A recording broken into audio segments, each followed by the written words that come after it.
சில பேர் ஆளை பார்த்தா 60 வயசு மாதிரி தோணும். உண்மையான வயசு என்னன்னு பார்த்தா 40 அல்லது 45 சில பேரை பார்க்கறதுக்கு 45 மாதிரி தெரியும், உண்மையிலேயே 65 தாண்டி இருப்பாங்க. ஒரு மனிதனுக்கு 2 வகையான வயது உண்டுங்கிறார் ஓஷோ. அதாவது உடம்புக்குன்னு ஒரு வயசு, மனசுக்குன்னு ஒரு வயசு. முதல் உலக மகாயுத்தம் நடந்தது இல்லையா, அது முடிஞ்சதுக்கு அப்புறம் முதல் தடவையா மனிதனின் மூளை வளர்ச்சியை பத்தி மனநல வைத்தியர்கள் ஒரு கணக்கெடுப்பு சோதனை நடத்தினாங்களாம். அது வரைக்கும் மனிதனுக்கு 2 வகையான வயது உண்டுன்னு யாரும் சிந்திச்சதே இல்லையா. அந்த உலக மகாயுத்தம் முடிஞ்சதுக்கு அப்புறம் மனிதனுடைய சராசரி மனதின் வயதை கணக்கிட்டு பார்க்கும் பொழுது அவங்களுக்குலாம் ரொம்ப அதிர்ச்சியா இருந்துதான். ஏன்னா அது ரொம்ப பின்தங்கிய நிலையில இருந்திருக்கு, வளர்ச்சி அடையாத நிலையில இருந்திருக்கு. அவங்க கண்டுபிடிச்ச பிரகாரம் அப்போ மனசோட சராசரி வயசு என்ன தெரியுமா, 14. அப்படின்னா பாத்துங்க, உடல் ரீதியா ஒருத்தரோட வயசு 70 கூட இருக்கலாம், ஆனா மனசோட வயசு 14 தான். இதுக்கு நேர்மாறா அமைஞ்சு போச்சுன்னு வச்சுங்க.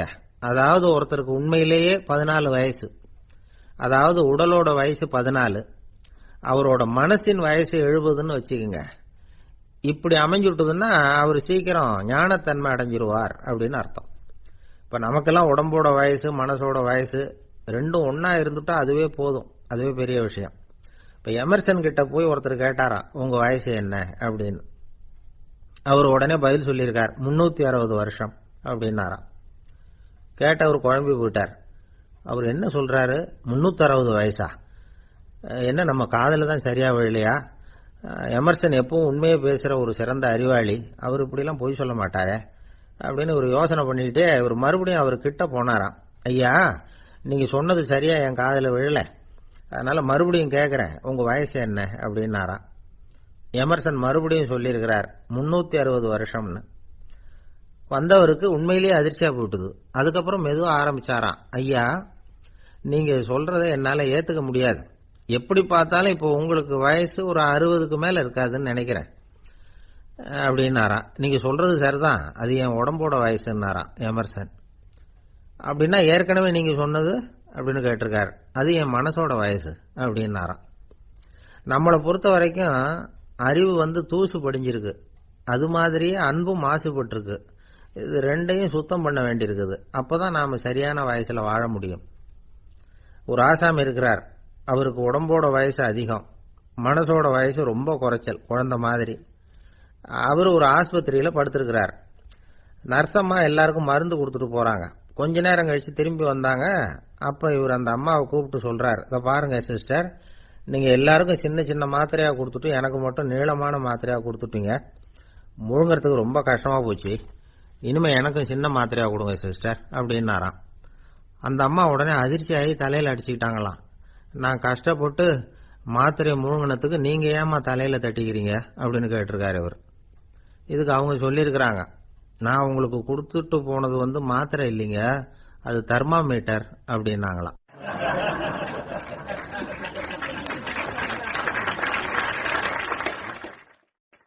எனக்கு ஒரு உதவி செய்யணும் அப்படின்னு நம்மளை பார்த்து ஒருத்தர் கேட்கிறாருன்னு வச்சுங்களேன், உடனே நாம அவரை பார்த்து என்ன உதவின்னு கேட்போம்.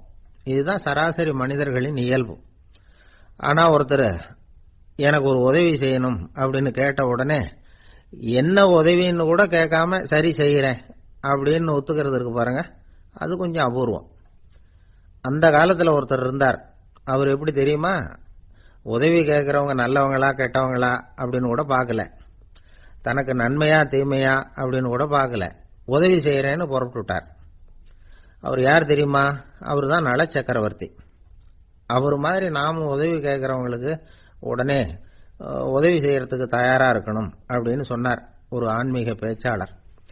நல சரித்திரத்தை அவர் சொல்லிட்டு இருந்தார். இந்திரன், அக்னி, வருணன், யமன், இவங்க 4 பேரும் நலனை பார்த்து எங்களுக்கு நீ உதவி செய்யணும், எங்களுக்காக நீ தூது போகணும் அப்படின்னு கேட்கறாங்க. யாருகிட்ட தூது போகணும், என்ன காரியத்துக்காக போகணும் அப்படின்னு கேட்கணும்ல. நலன் அப்படி கேட்கவே இல்லை, உடனே சரின்னு ஒத்துக்கிறான். அதுக்கப்புறம் அவங்க விவரம் சொல்றாங்க, என்ன உதவி, யாருகிட்ட தூது போகணும் அப்படிங்கிற விவரத்தை சொல்றாங்க. நலனுக்கும் அப்புறம் தான் புரியுது, எந்த தமயந்தியை இவன் காதலிச்சானோ, எந்த தமயந்தின் சுயம்பரத்துக்காக இவன் போய்கிட்டு இருக்கிறானோ, அந்த தமயந்தியை பார்த்து தங்களுக்காக அவகிட்ட வாதாடணும், பேசணும், தங்களில் ஒருத்தரை கல்யாணம் பண்ணிக்கும்படியா கேட்கணும் அப்படின்னு அவங்க 4 பேரும் நலன்கிட்ட கேட்கறாங்க. இத கேட்டதும் நலன் கொஞ்சம் கூட முகம் சுளிக்கல, பதட்டப்படல. நேரா தமயந்தி கிட்ட போறான். இந்திரன், அக்னி, வருணன், யமன் இவங்களோட சிறப்புகளை எடுத்து சொல்றான். இவங்கள ஒருத்தரை கல்யாணம் பண்ணிக்கலாம் அப்படின்னு சொல்லி கேட்டுக்கிறான். ஆனா இதுக்கு தமயந்தி சம்மதிக்கல. சுயம்வரம் நடக்குது. அவ நலனை தேர்ந்தெடுக்கிறா. அந்த 4 பேரும் நலனுக்கு நிறைய வரங்கள்லாம் கொடுக்கறாங்க. அதுக்கப்புறம் இப்படி போகுது கதை. இதுல நாம கவனிக்க வேண்டியது என்னன்னா, உதவின்னு கேட்ட உடனே என்ன உதவின்னு கேட்காம சரி செய்யறேன்னு சொன்னான் பாருங்க, அதை கொஞ்சம் சிந்திக்கணும். செய்யறேன்னு ஒத்துக்கிட்டதுக்கு அப்புறம் அது என்ன உதவின்னு தெரிஞ்சும் முகம் சுளிக்காம அதை செஞ்சான் பாருங்க, அதையும் கொஞ்சம் சிந்திக்கணும். நம்மால் ஒருத்தன் ஒரு நண்பனை தேடி போனா, எனக்கு ஒரு உதவின்னா சரி சொல்லுன்னா, இப்போ உங்ககிட்ட 2 கார் இருந்தா என்ன பண்ணுவேன்னா, உடனே அதுல ஒண்ணு உங்ககிட்ட கொடுத்துருவேன்னா, அவன் உங்ககிட்ட 2 பங்களா இருந்தா என்ன பண்ணுவேன்னா, அதுல ஒண்ணு உங்ககிட்ட கொடுத்துருவேன்னா, உங்ககிட்ட 2 பேனா இருந்தா என்ன பண்ணுவேன்னா, அதுல ஒரு பேனாவை உங்ககிட்ட கொடுக்க மாட்டேன்னா அவன். ஏன்டா அப்படி சொல்றேன்னா, ஏன்னா இப்ப நிஜமாவே என்கிட்ட 2 பேனா இருக்கு, அதனால அப்படி சொல்றேன் அப்படின்னு நானா அவன்.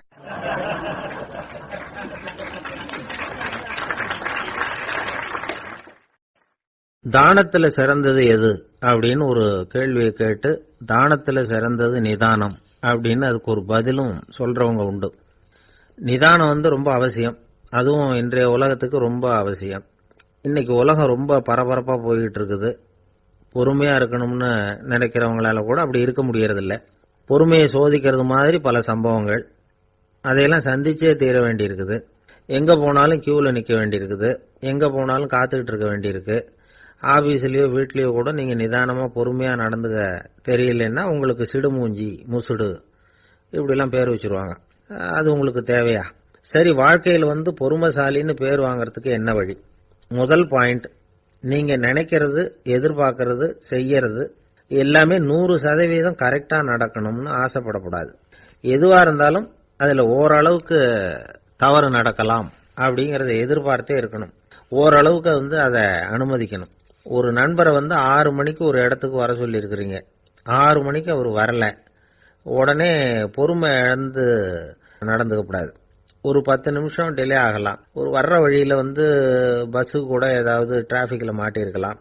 அதெல்லாம் எதிர்பார்த்தே கொஞ்சம் காத்திருக்கிறதுல ஒன்றும் தப்பு இல்லை. சில சமயம் டிலே ஆகிறது கூட நல்லதா முடியும்.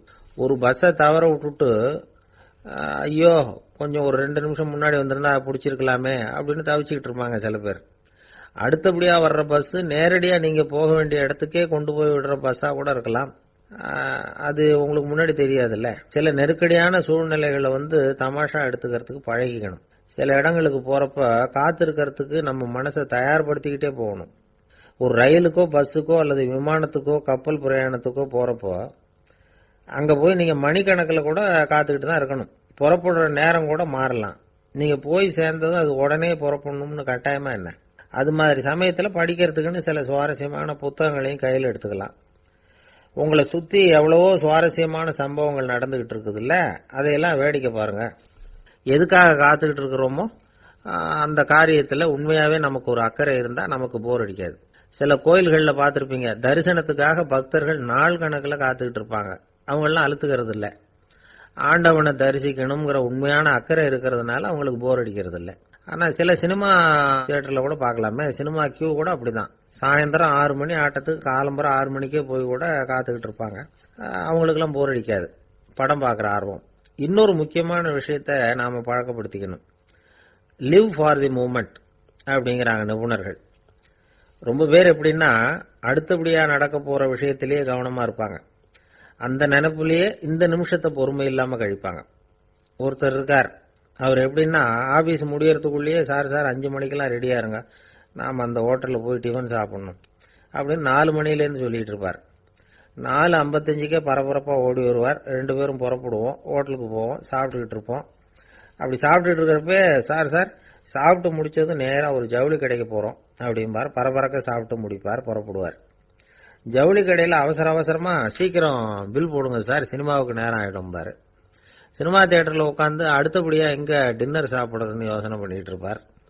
ராத்திரி படுக்கையில் விழுந்ததுக்கு அப்புறமும் நாளைக்கு காலையில் எழுந்திரிச்சதும் அதை பண்ணணும் இதை பண்ணணும்னு திட்டம் போட்டுக்கிட்டே இருப்பார். அதாவது எப்பவும் அடுத்த நிமிஷம், அடுத்த நாள், அடுத்த வாரம், அடுத்த வருஷம், இதுதான் அவங்க சிந்தனை. இந்த நிமிஷம் என்ஜாய்மெண்ட்டை அவங்க இழந்துடுறாங்களாம். அதனால்தான் வாழ்நாள் பூரா பொறுமையின்மை, அவஸ்தை, அல்லல். அதனால நாம எல்லாரும் வாழ்க்கையில நிதானமா இருக்கிறதுக்கு கத்துக்கணுமா. அதுக்காக இந்த நிதானத்துக்கு வேற விதமான அர்த்தம் பண்ணிக்க கூடாது. ஒருத்தர் அப்படித்தான் ஒரு தடவை அவருடைய குதிரை காணாம போயிட்டுதான். அதுக்காக அவர் கவலைப்படல, நிம்மதியா இருந்தார், சந்தோஷமா இருந்தார். என்ன சார் இது, உங்க குதிரை திருட்டு போயிட்டுதுங்கிறீங்க, நீங்க கவலைப்படாம இருக்கிறீங்களே அப்படின்னு கேட்டாங்களாம். அதுக்கு அவர் சொல்லியிருக்கார், நல்ல வேளை சார், கட்டியிருந்த குதிரை காணாம போயிருக்குது. நான் அது மேல உட்கார்ந்து இருக்கிற சமயம் அது காணாம போயிருந்ததுன்னா, திருட்டு போயிருந்ததுன்னா நானும் சேர்ந்துல காணாம போயிருப்பேன் அப்படின்னாராம். எவ்வளவு நிதானமான ஆள் பாருங்க.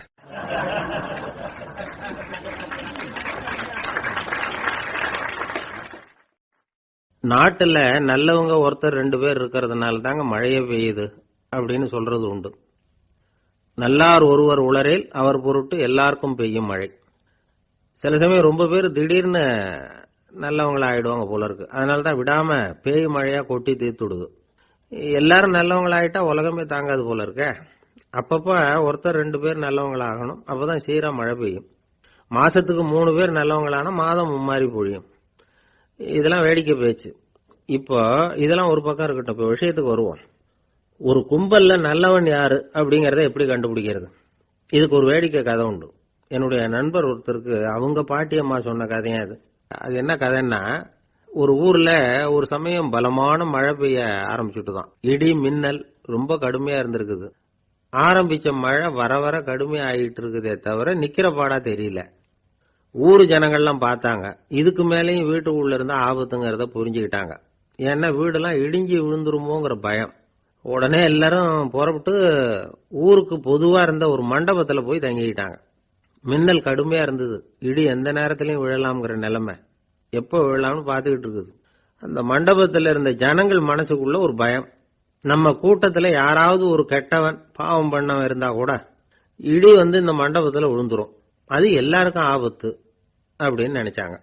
சரி, இதுக்கு என்ன பண்ணலாம் அப்படின்னு யோசனை பண்ணாங்க. அந்த கூட்டத்துல ஒரு பெரியவர் இருந்தார். அவரு ஒரு யோசனை சொன்னார். இதோ பாருங்க, அதுக்கு ஒரு வழி இருக்கு.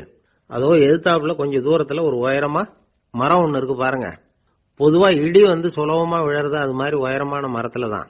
நம்ம கூட்டத்துல இருக்கிறவங்க எல்லாரும் ஒவ்வொருத்தரா போய் அந்த மரத்தை தொட்டு விட்டு திரும்பி வந்துடணும். நம்மள பாவம் பண்ணவன் யாரோ அவன் அந்த மரத்தை தொடுற சமயத்துல இடி விழுந்துரும், அவன் மட்டும் போயிடுவான், மண்டபத்துல இருக்கிற நாமெல்லாம் பொழைச்சிக்கலாம் அப்படின்னு ஐடியா கொடுத்தாரு அந்த பெரியவர். இது நல்ல யோசனையா பட்டது. எல்லாரும் ஒத்துக்கிட்டாங்க. ஒவ்வொருத்தரா போய் அந்த மரத்தை தொட்டு விட்டு திரும்பி வந்தாங்க. இடி எதுவும் விழல. இன்னமும் பாவம் பண்ண ஆசாமி அதை போய் தொடல போல இருக்கு அப்படின்னு நினைச்சுக்கிட்டாங்க. ஒவ்வொருத்தரா போறாங்க, எல்லாரும் போய் தொட்டு விட்டு வந்தாச்சு. இன்னும் ஒரே ஒரு ஆசாமி தான் பாக்கி. கடைசியா இருந்த அந்த ஆள் பயந்துட்டான். இது வரைக்கும் இடி விழலைன்னா இப்ப என்ன அர்த்தம்? இப்ப நாம தான் பாக்கி, நாம தான் தப்பு பண்ண ஆள் போல இருக்கு அப்படின்னு நினைச்சுட்டான். அதனால துணிச்சலா போய் தொடுறதுக்கு பயந்தான், தயங்கிக்கிட்டே இருந்தான். இருந்தாலும் மற்றவங்க எல்லாம் சும்மா இருப்பாங்களா, கட்டாயப்படுத்தி கழுத்தை பிடிச்சி தள்ளாத குறையா அவனை தள்ளி விட்டாங்க, போய் தொட்டுட்டு வாடான்னு. அவன் நடுங்கிட்டே போய் அந்த மரத்தை தொட்டான். அதே வினாடி ஒரு பயங்கரமான மின்னல் இடி விழுந்துட்டுது. எங்க விழுந்தது தெரியுமா? அந்த ஆள் மேல இல்ல, மண்டபத்துல விழுந்தது. மண்டபத்துல இருந்தவங்க பூரா காலி. அந்த ஒரு ஆள் மட்டும் பொழைச்சிக்கிட்டான். இந்த ஒரு ஆளை காப்பாத்துறதுக்காக தான் இடி மண்டபத்துல விழாம இருந்திருக்குது. இதுதான் கதை. அதனால நல்லவங்க எப்படியும் தப்பிச்சுக்குவாங்க அப்படிங்கிறது ஒரு நீதி. ஒருத்தன் அப்படிதான் தெருவில் நடந்து போய்கிட்டு இருந்தான், ரொம்ப நல்லவன். எதிரில் ஒருத்தன் சைக்கிள்ல வந்துகிட்டு இருந்தான். அதுல மோதி இவன் கீழே விழுந்துட்டான். சைக்கிள்காரன் உடனே இறங்கி இவனை தூக்கி விட்டான். இவன் எழுந்திரிச்சு அவனை முறைச்சி பார்த்தான். அப்படி பார்க்காதீங்க சார், நீங்க ரொம்ப புண்ணியம் பண்ணிருக்கீங்க, அதுதான் இப்போ சைக்கிள்ல மோதிக்கிட்டீங்க அப்படின்றான். என்ன அப்படி சொல்றேன் நான்? இவன் 10 நிமிஷத்துக்கு முன்னாடி நான் லாரி ஓட்டிட்டு வந்தேன், அப்போ நீங்க எதிரில் வந்திருந்தீங்கன்னா என்ன ஆயிருக்கும் அப்படின்னானா அவன்.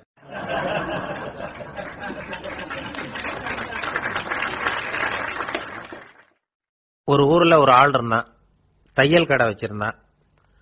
அவங்கிட்ட ஒருத்தன் ஒரு சட்டை துணி எடுத்து கொடுத்து தைக்க சொல்லியிருந்தான். வர்ற சனிக்கிழமை வா, வாங்கிட்டு போ அப்படின்னு அவன் சொல்லியிருந்தான். அதே மாதிரி இவன் வந்தான். அவன் தச்சு வச்சிருந்த சட்டையை கொடுத்தான். இவன் வாங்கி அங்கேயே போட்டு பார்த்தான். கை நீளம் ஒண்ணுக்கு ஒண்ணு வித்தியாசமா இருந்தது. வலது கை இடது பக்கத்தை விட நீளம் குறைச்சலா இருந்தது. அவன் முணுமுணுக்க ஆரம்பிச்சுட்டான், என்ன இது இப்படி தைச்சுட்டியேன்னு. இதுக்கு அவன் சொன்னான், ஐயையோ இதுக்காகவா சங்கடப்படுறீங்க, வலது கையை மட்டும் கொஞ்சம் உள்ள இழுத்தாப்புல வச்சுக்கிட்டீங்கன்னா சரியா போகுது. மற்றபடி அந்த சட்டையில உள்ள கலை அம்சத்தை கவனிங்க, எவ்வளவு அற்புதமா தச்சிருக்கேன் பாருங்க. ஒரு சின்ன குறைய இப்படிலாம் பொருட்படுத்த வேண்டியதில்லை. நான் சொன்னது மாதிரி கையை கொஞ்சம் உள்ள இழுத்தது மாதிரி வச்சுக்கிட்டு நடந்து போங்க, ஜோரா இருக்கும் அப்படின்னா. அவனும் யோசிச்சு பார்த்தான். சரியான யோசனையா தான் தோணுச்சு. கொஞ்சம் முயற்சி பண்ணி வலது கையை கொஞ்சம் உள்ள இழுத்து சட்டை சரியா இருக்கிறது மாதிரி பண்ணிட்டான். இப்போ மறுபடியும் ஒரு பிரச்சனை. வலது கையை உள்ள இழுத்த மாதிரி அப்படியே வச்சுக்கிட்டதும் முதுகு பக்கம் கொஞ்சம் துணி தளர்த்தியா தொங்குறது மாதிரி தெரிஞ்சது. என்ன இது, முதுகு பக்கம் துணி குவிஞ்சுட்டுதே, தொங்குதே அப்படின்னா மறுபடியும், அடடா இதுக்காகவா கவலைப்படுறீங்க, உடம்ப அதுக்கு தகுந்த மாதிரி கொஞ்சம் வளைச்சிக்கிட்டா சரியா போடுது. இதுக்காக அந்த அழகான தையலை பிரிச்சு அதுல உள்ள கலை அம்சத்தை கெடுக்கிறதுக்கு என் மனசு இடம் தரல. எவ்வளவுக்கு தளர்த்தியா இருக்கோ அவ்வளவுக்கு கொஞ்சம் உடம்ப வளைச்சி அப்படி குனிஞ்சது மாதிரி போங்க போதும் அப்படின்னா. அதுவும் நல்ல யோசனையா தான் பட்டுது இவனுக்கு. சரின்னு சொல்லிவிட்டு புறப்பட்டான். தெருவில் இறங்கினா, கையை கொஞ்சம் உள்ள இழுத்தான், உடம்ப கொஞ்சம் முன்னால வளைச்சான், சட்டைக்கு தகுந்த மாதிரி உடம்ப பண்ணிட்டான், மெதுவா நடந்து போறான். இப்போ எதிரில் இன்னொருத்தன் வரான். இவனை பார்க்கறான், இவன் போட்டிருக்கிற சட்டையை பார்க்கறான். ஆஹா அற்புதம்ங்கிறான். சும்மா சொல்லப்படாது, ரொம்ப நல்லா இருக்கு, நிச்சயமா இது இந்த ஊர் மேல தெருவில் இருக்கிற ஒருத்தன் இருக்கானே அவன் தச்சதா தான் இருக்கணும் அப்படின்னா.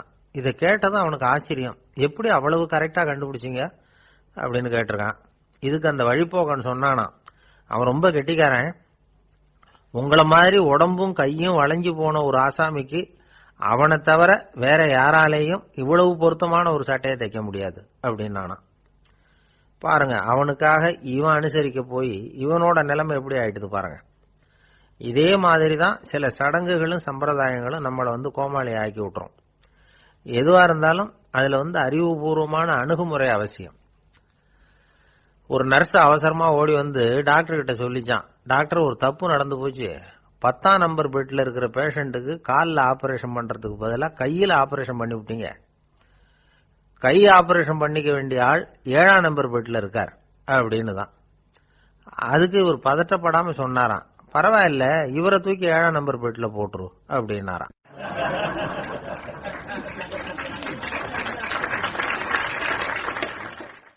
இந்த உலகத்துல மனுஷன் எவ்வளவோ தவறுகள் செய்யறான். அதுக்கெல்லாம் என்ன காரணம்? அதை பத்தின ஆராய்ச்சி தான் இன்னைக்கு. இதுக்கு ஆராய்ச்சி என்னத்துக்கு, அது தெரிஞ்ச விஷயம் தானே அப்படின்னு நீங்க நினைக்கலாம். ஆனா அப்படி அலட்சியமா இந்த விஷயத்தை விட்டுறக்கூடாது. பொதுவா எல்லோரும் நினைக்கலாம், எது சரி எது தவறு அப்படின்னு தெரியாததுனால தான் மனுஷன் தப்பு பண்றான் அப்படின்னு. ஆனா அப்படி சொல்லிட முடியாது. மனுஷன் தெரிஞ்சேதான் தவறுகள் பண்றான். இப்போ உதாரணத்துக்கு ஒரு சாலையில இடது பக்கம் போக வேண்டிய ஒருத்தர் நடுக்கோட்டை தாண்டி வலது பக்கமா வண்டியை ஓடிட்டு போறாருன்னு வச்சுங்க. என்னப்பா இது தப்பு இல்லையா அப்படின்னு அவர்கிட்ட கேட்டா, அதெல்லாம் எனக்கு தெரியும், நீ உன் வேலையை பார்த்துட்டு போ அப்படிம்பார். வலது பக்கமா போறது தப்புன்னு தெரிஞ்சேதான் அவர் அப்படி செய்யறார், அப்படி போறார். பெரிய உத்தியோகத்தில் இருக்கிறவங்க கூட லஞ்சம் வாங்குறாங்க. அவங்களுக்கெல்லாம் லஞ்சம் வாங்குறது தப்புன்னு தெரியலன்னு அர்த்தம். திருடுறது தப்புன்னு தெரியாமலாம் மனுஷன் திருடுறான், நல்லாவே தெரியும். நீங்க வேணும்னா கேட்டு பாருங்க, வேற வழி இல்ல அதனால தான் திருடுறேன்பா. திருடுறது ஒரு புண்ணியமான காரியம்னு திருடனே கூட சொல்ல மாட்டான். திருடுறது தவறுங்கிறது திருடனுக்கு தெரியும் அப்படிங்கறத விளக்கறதுக்காக ஒரு பெரியவர் ஒரு கதை சொன்னார். அதாவது 2 திருடர்கள் 2 பேரும் சேர்ந்து ஒரு வீட்டுக்கு போய் ஒரு 10,000 ரூபாயை திருடிட்டு வந்துடுறாங்க. ஒரு காட்டு வழியா வந்துகிட்டு இருக்கிறாங்க. இன்னும் விடியல. 2 பேருக்கும் தூக்கம் கண்ணை சுத்துது.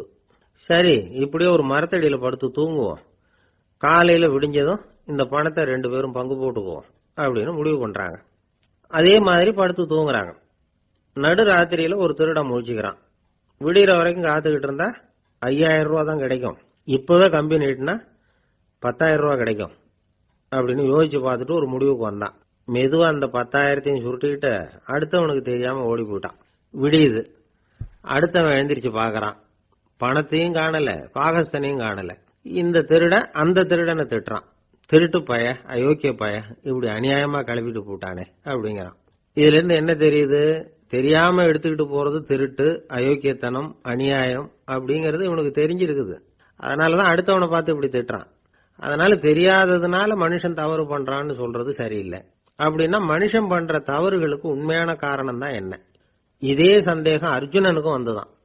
அதனாலதான் அவன் பகவானை பார்த்து கேட்கறான். மனுஷன் தன் விருப்பத்துக்கு விரோதமா ஏதோ ஒரு சக்தியினால பலாத்காரமா இழுக்கப்பட்டது மாதிரி பாவம் பண்றானே, அந்த சக்தி என்ன அப்படின்னு கேட்கறான். இதுக்கு பகவான் பதில் சொல்றார். காமமும் குரோதமும் தான் அந்த சக்திகள், அதாவது ஆசையும் சினமும். இது ரெண்டும் உன்னுடைய எதிரிகள் அப்படிங்கறத புரிஞ்சுக்கோ அப்படிங்கிறார். இன்னமும் நுணுக்கமா பார்த்தா காமத்தினுடைய மறு உருவங்கள் தான் குரோதமும் லோபமும். ஆசை நிறைவேறலன்னா குரோதம், அதாவது கோபம். ஆசை நிறைவேறிட்டதுன்னா லோபம், அதாவது பேராசை. பாவத்தை கண்ட்ரோல் பண்ணணும்னா அதுக்கு மெயின் சுவிட்ச் எது அப்படிங்கிறது இப்பதான் தெரியுது. அதுக்கு மனுஷன் தெரிஞ்சே தான் தவறு பண்றான் அப்படின்னு பேசிக்கிட்டோமே. அதுக்கு ஒரு உதாரணம். ஒரு ஆளு ஹோட்டல்ல சாப்பிட போனான். சாப்பிட்டு முடிச்சான். எழுந்திரிச்சு முதலாளி கிட்ட பில்லை கொடுத்தான். காசை கொடுக்கல. முதலாளி பணம் கொடுன்னு கேட்டார். இவன் என்கிட்ட பணம் இல்லைன்னா. முதலாளி கொஞ்சம் கூட அலட்டிக்கல. உள்ளே இருந்து ஒரு ஆளை கூப்பிட்டார். இவனை கூப்பிட்டுட்டு போய் இட்லி மாவு ஆட்ட சொல்லுனார். இவனும் கவலைப்படாம உள்ள போயிட்டான். அப்போ அழைச்சிட்டு போற ஆளு கேக்குறான், ஏன் சார் சாப்பிடுறதுக்கு முன்னாடி காசு இல்லைங்கிறது உங்களுக்கு தெரியாதா அப்படின்னு கேக்குறான். தெரியும், காசு இல்லைங்கிறதும் தெரியும், காசு இல்லாம சாப்பிட்டா மாவாட்டணுங்கிறதும் தெரியும் அப்படின்னா அந்த ஆள். அப்படின்னா நீங்க உங்க வீட்லயே சாப்பிட்டு இருக்கலாமே அப்படின்னு கேக்குறான் அவன். அதுக்கு இவர் சொல்றாரு, அது எப்படி, அங்க சாப்பிட்டாலும் நான் இதே வேலையை தானே செய்ய வேண்டியிருக்கும் அப்படின்னாராம்.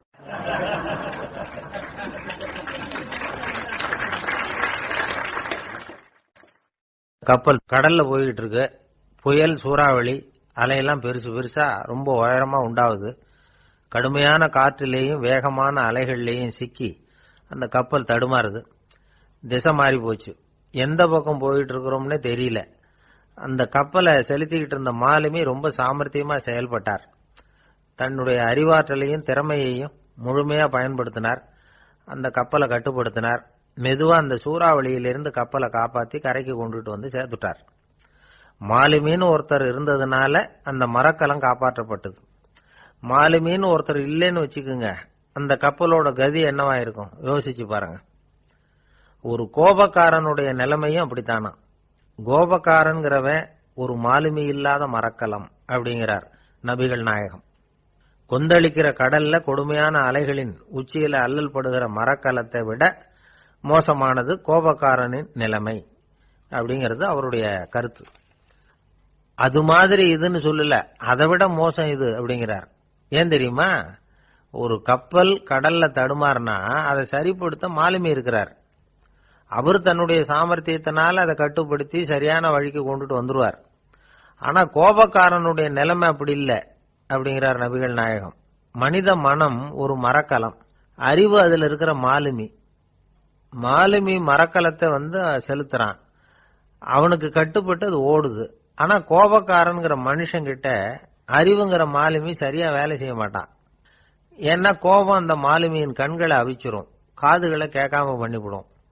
கண்ணையும் காதையும் மூடிவிட்டு கப்பலை ஓட்டுனா எப்படி ஓட்டுறது? அதனால கோபக்காரன் மாலுமி இல்லாத மரக்கலம். இடி மின்னல்ல மாட்டிக்கிட்டு கஷ்டப்படுற கப்பல் மாதிரி கஷ்டப்படுறான். பெரியவங்க எல்லாம் என்ன சொல்றாங்க? உனக்கு கெடுதல் பண்ணவனுக்கும் நீ நன்மையை செய், எவருடைய விருப்பு வெறுப்பையும் பொருட்படுத்தாதே. பரம எதிரிக்கும் நீ நன்மை செய்ய ஆரம்பிச்சா உன்னுடைய தூய நிலையை பார்த்துட்டு அவனும் உனக்கு நெருக்கமான நண்பனா ஆயிடுவான். இதுதான் பெரியவங்க நமக்கு சொல்லி இருக்கிறது.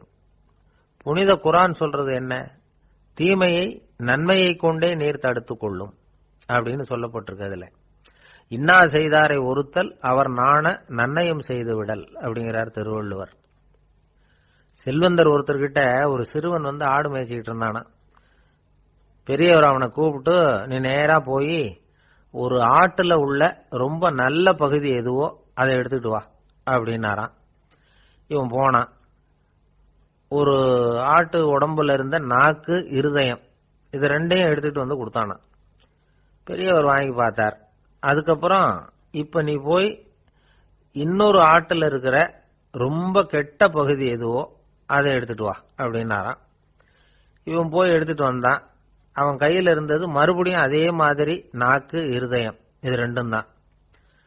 என்னது இப்பவும் அதையே கொண்டுட்டு வந்திருக்கிற அப்படின்னாராம் பெரியவர். இவன் சொன்னானா, ஒரு உடம்புல உள்ள ரொம்ப நல்ல பொருளும் இதுதான், ரொம்ப கெட்ட பொருளும் இதுதான் அப்படின்னானா. இளம் வயசுல இப்படி பதில் சொன்னவர் தான் பேரறிஞர் லுக்மானுல் ஹக்கீம் அவர்கள். கோபப்படாம இருந்தா இது ரெண்டும் நல்லா வேலை செய்யும், கோபப்பட்டா இது ரெண்டும் மோசமா வேலை செய்யும். அதை புரிஞ்சுக்கிறதுக்காகத்தான் இன்னைக்கு இந்த தகவல். கோபம் வந்துட்டா நாம என்ன செய்யறோங்கிறது நமக்கே தெரியாது. ஒருத்தர் டாக்டர் கிட்ட போனார் அவசரமா. டாக்டர், எனக்கு இப்ப கடுமையான கோப வெறி, எனக்கு கண்ணு மண்ணு ஒன்னும் புரியல, உடனடியாக அதை கட்டுப்படுத்தணும், உடனே இதுக்கு ஏதாவது ஒரு மாத்திரை கொடுங்க ப்ளீஸ் அப்படின்னார். அந்த டாக்டரும் உடனே ஒரு மாத்திரையை கொடுத்து இதை உடனே போடுங்க, நான் தண்ணி கொண்டுட்டு வரேன்னு உள்ள போனார். தண்ணியோட திரும்பி வந்தார். இவரு சொன்னார், டாக்டர், நீங்க கொடுத்த மாத்திரை ரொம்ப பெருசா இருந்தது, இருந்தாலும் கஷ்டப்பட்டு முழுங்கிட்டேன்னார். டாக்டர் சந்தேகத்தோட மேசையை பாக்குறார். பார்த்தா மாத்திரை அங்கேயே இருக்குது, பேப்பர் வெயிட்ட காணல.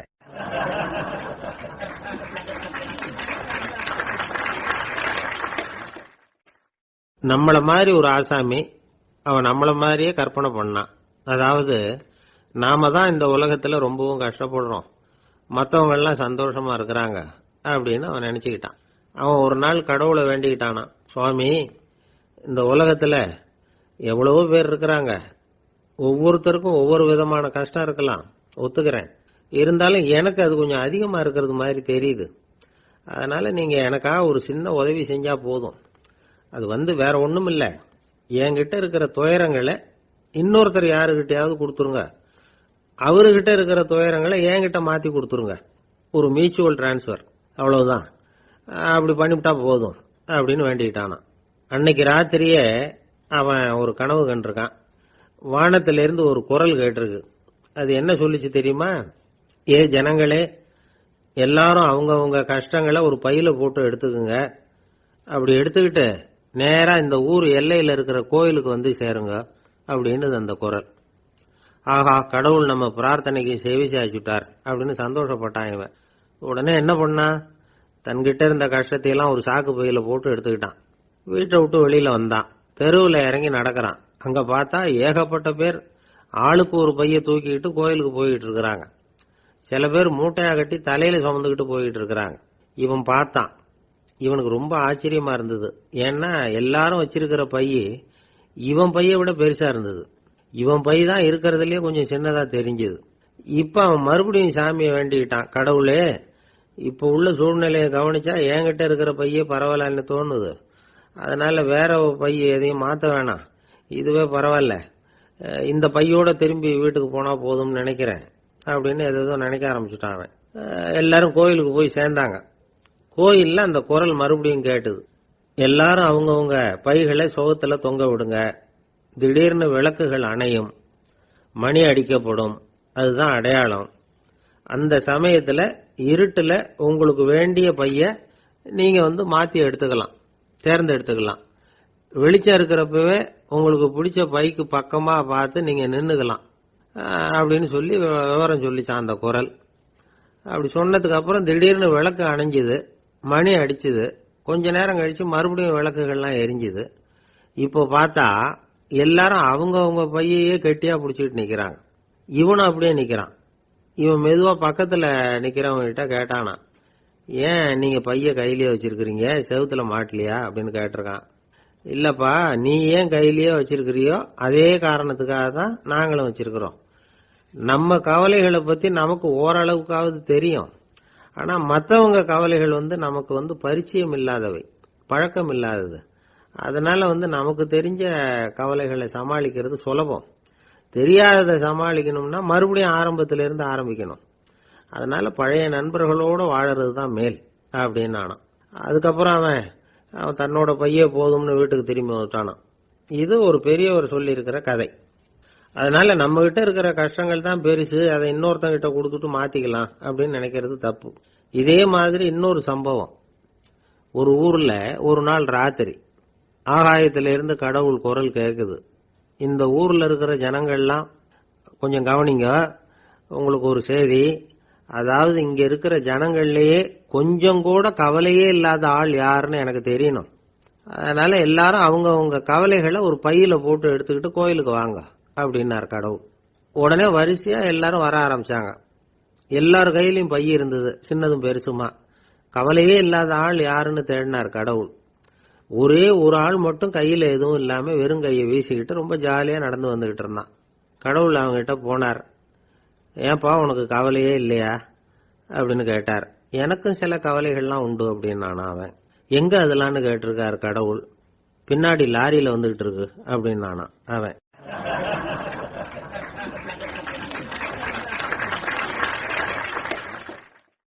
இன்றைக்கு பல பேர் உயில் எழுதி வைக்கிறாங்கல்ல. இந்த உயில்னா என்ன?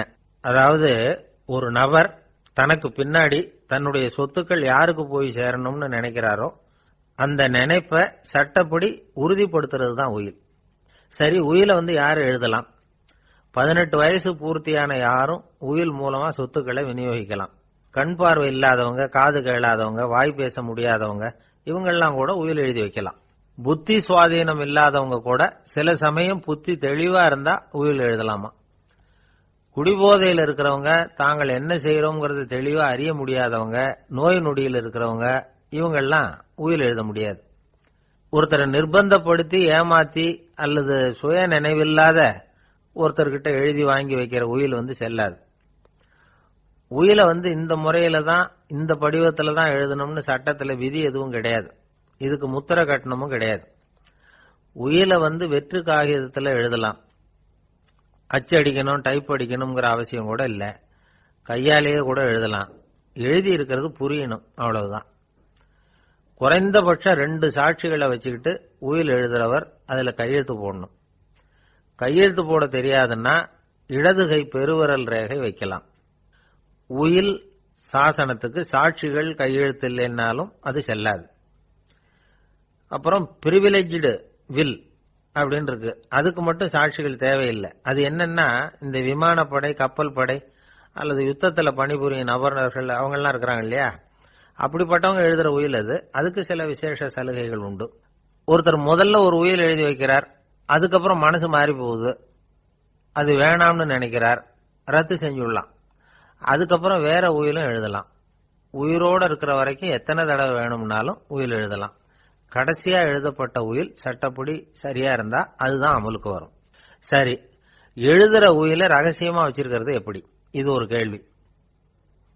இதுக்கு என்ன செய்யணும்னா, ஒருத்தர் உயில எழுதினதுக்கு அப்புறம் அவர் தானாவோ அல்லது அங்கீகரிக்கப்பட்ட முகவர் மூலமாகவோ, அதாவது ஒரு ஏஜென்ட் மூலமாகவோ, ஒரு கவர்ல போட்டு சீல் வச்சு கவர் மேல தன்னுடைய பெயரை எழுதி அல்லது அந்த ஏஜென்ட் பெயரை எழுதி கவர் மேல என்ன அடக்கம் செய்யப்பட்டிருக்கு, உள்ள என்ன இருக்கு அப்படிங்கிற விவரம்லாம் எழுதி சார் பதிவாளர்கிட்ட ஒப்படைக்கலாம்.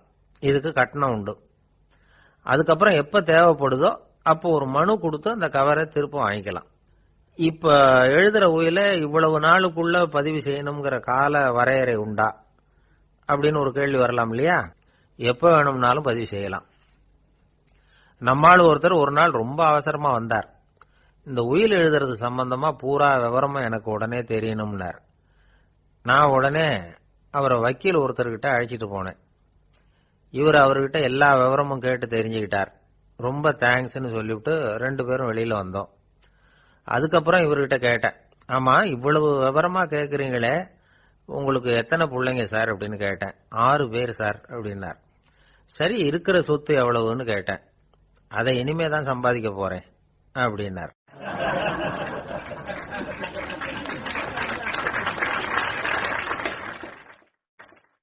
இன்பம் துன்பம் இது ரெண்டும் சேர்ந்ததுதான் வாழ்க்கை. இது எல்லாரும் சொல்லிட்டு இருக்கிற ஒரு உண்மை. அது சரி, இது ரெண்டும் வர்றதுக்கு என்ன காரணம்? துறவி ஒருத்தர் யோசிச்சு பார்த்திருக்கார். இன்ப துன்பம் தோன்றுவதற்கு முக்கியமா 6 காரணங்கள் உண்டு அப்படிங்கிறார் அவர். அது என்னங்கிறத நாமளும் தெரிஞ்சு வச்சுக்குவோமே. இப்ப முதல் காரணம் சுயநலம். ஒரு தாயார் தன்னுடைய சுயநலம் கருதி தன்னுடைய மகன் இன்பமா இருக்கணும்னு ஆசைப்படுறாங்க. மகனும் அப்படியே ஆசைப்படுறான். அதனால தாயாரின் இன்ப துன்பங்களை பார்த்துட்டு மகனும் இன்ப துன்பம் அடையறான். அந்த அம்மாவுக்கும் அதே நிலைமை தான். ரெண்டாவது காரணம் உறவு. நான் துறவியான பிறகு கூட உறவுங்கிற காரணத்தினால தான் தாயாருடைய சுக துக்கங்களை கண்டு நானும் சுக துக்கம் அடைகிறேன். என் தாயாருடைய நிலைமையும் இதுதான் அப்படிங்கிறார் ஒரு துறவி. மூணாவது காரணம் என்னன்னா அறிமுகம். எனக்கு அறிமுகமான ஒருத்தரை ரயில் நிலையத்தில் சந்திக்கிறேன். அவர் தன்னுடைய பணப்பையை எங்கேயோ தொலைச்சு விட்டு வருத்தப்பட்டு இருக்கிறார். நானும் வருத்தப்படுறேன். அந்த சமயத்தில் யாரோ ஒருத்தர் இதுதானே அவங்க பணப்பை அப்படின்னு சொல்லி கொண்டாந்து நீட்டுறார். பணப்பையை தொலைச்சவர் சந்தோஷப்படுறார், நானும் சந்தோஷப்படுறேன். இது அந்த துறவி சொல்ற அனுபவம். நாலாவது காரணம் என்னன்னா கருணை. எனக்கு முன்னே பின்ன தெரியாத ஒருத்தனை யாரோ ஒருத்தன் அடிச்சு காயப்படுத்தி போடுறான். கருணை காரணமா நான் அதுக்காக துக்கப்படுறேன். அஞ்சாவது காரணம் எதையும் நம்புறது. ஒரு பசுமாட்டை ஒரு முரணை அடிச்சுக்கிட்டு இருக்கிறான் அப்படின்னு ஒருத்தர் வந்து நம்ம கிட்ட சொல்றாருன்னு வைங்க, உடனே நான் துக்கப்படுறேன். இன்னொருத்தர் வந்து அந்த முரணனை போலீஸ்காரங்க புடிச்சிட்டு போயிட்டாங்கன்னு சொல்லி சொல்றாரு, நான் உடனே சந்தோஷப்படுறேன். மூணாவதா ஒருத்தர் வந்து முதல் 2 பேரும் சொன்னது பொய்யுங்கிறார். அப்ப நான் இன்ப துன்பம் ரெண்டுமே இல்லாம நிம்மதியா இருக்கிறேன். இது ஒரு விதம். அடுத்தது 6வது காரணம் என்னன்னா தன்மயமாகுதல். ஒரு நாவல் படிச்சுக்கிட்டு இருக்கிறோம், அதுல வர்ற பாத்திரங்களோட நாம ஒன்றி போயிடுறோம். அதுல வர்ற பாத்திரங்கள் சிரிச்சுதுன்னா நாமளும் சிரிக்கிறோம், அது அழுதுன்னா நாமளும் அழறோம். அதெல்லாம் வந்து அந்த துறவி சொல்ற அனுபவ உண்மைகள். இன்ப துன்பம் இது ரெண்டும் தோன்றுவதற்கு சுயநலம், உறவு, அறிமுகம், கருணை, எதையும் நம்புறது, தன்மயமாகிறது, இது எல்லாம் தான் முக்கிய காரணம் அப்படின்னு அவர் சொல்றார். ஆக கூடி ஒட்டு மொத்தமா யோசனை பண்ணி பார்த்தா பிற பொருள்கள் மீது பற்றுதல் காரணமா தான் நாம வந்து இன்ப துன்பம் அடையிறோம் அப்படிங்கறத புரிஞ்சுக்க முடியுது. மனுஷன் வந்து இன்ப துன்பம் அடையறதுக்கு 7வது காரணம் கூட ஒண்ணு உண்டு அப்படின்னு சொல்லிட்டே வந்தார் ஒருத்தர். அது என்ன அப்படின்னு கேட்டோம். அதுதான் சார் இந்த நீங்க சொல்லிட்டு வர்ற இன்று ஒரு தகவல்னார். எப்படி சொல்றீங்கன்னு கேட்டோம். இன்று ஒரு தகவல் கேட்க ஆரம்பிக்கிறப்போ மனசுல இன்பம், ஆரம்பிச்ச உடனே இது ஏற்கனவே கேட்ட சமாச்சாரமாச்சே அப்படின்னு நினைக்கிறப்போ துன்பம் அப்படின்னு அதுக்கு ஒரு விளக்கம் கொடுத்தார் அவர்.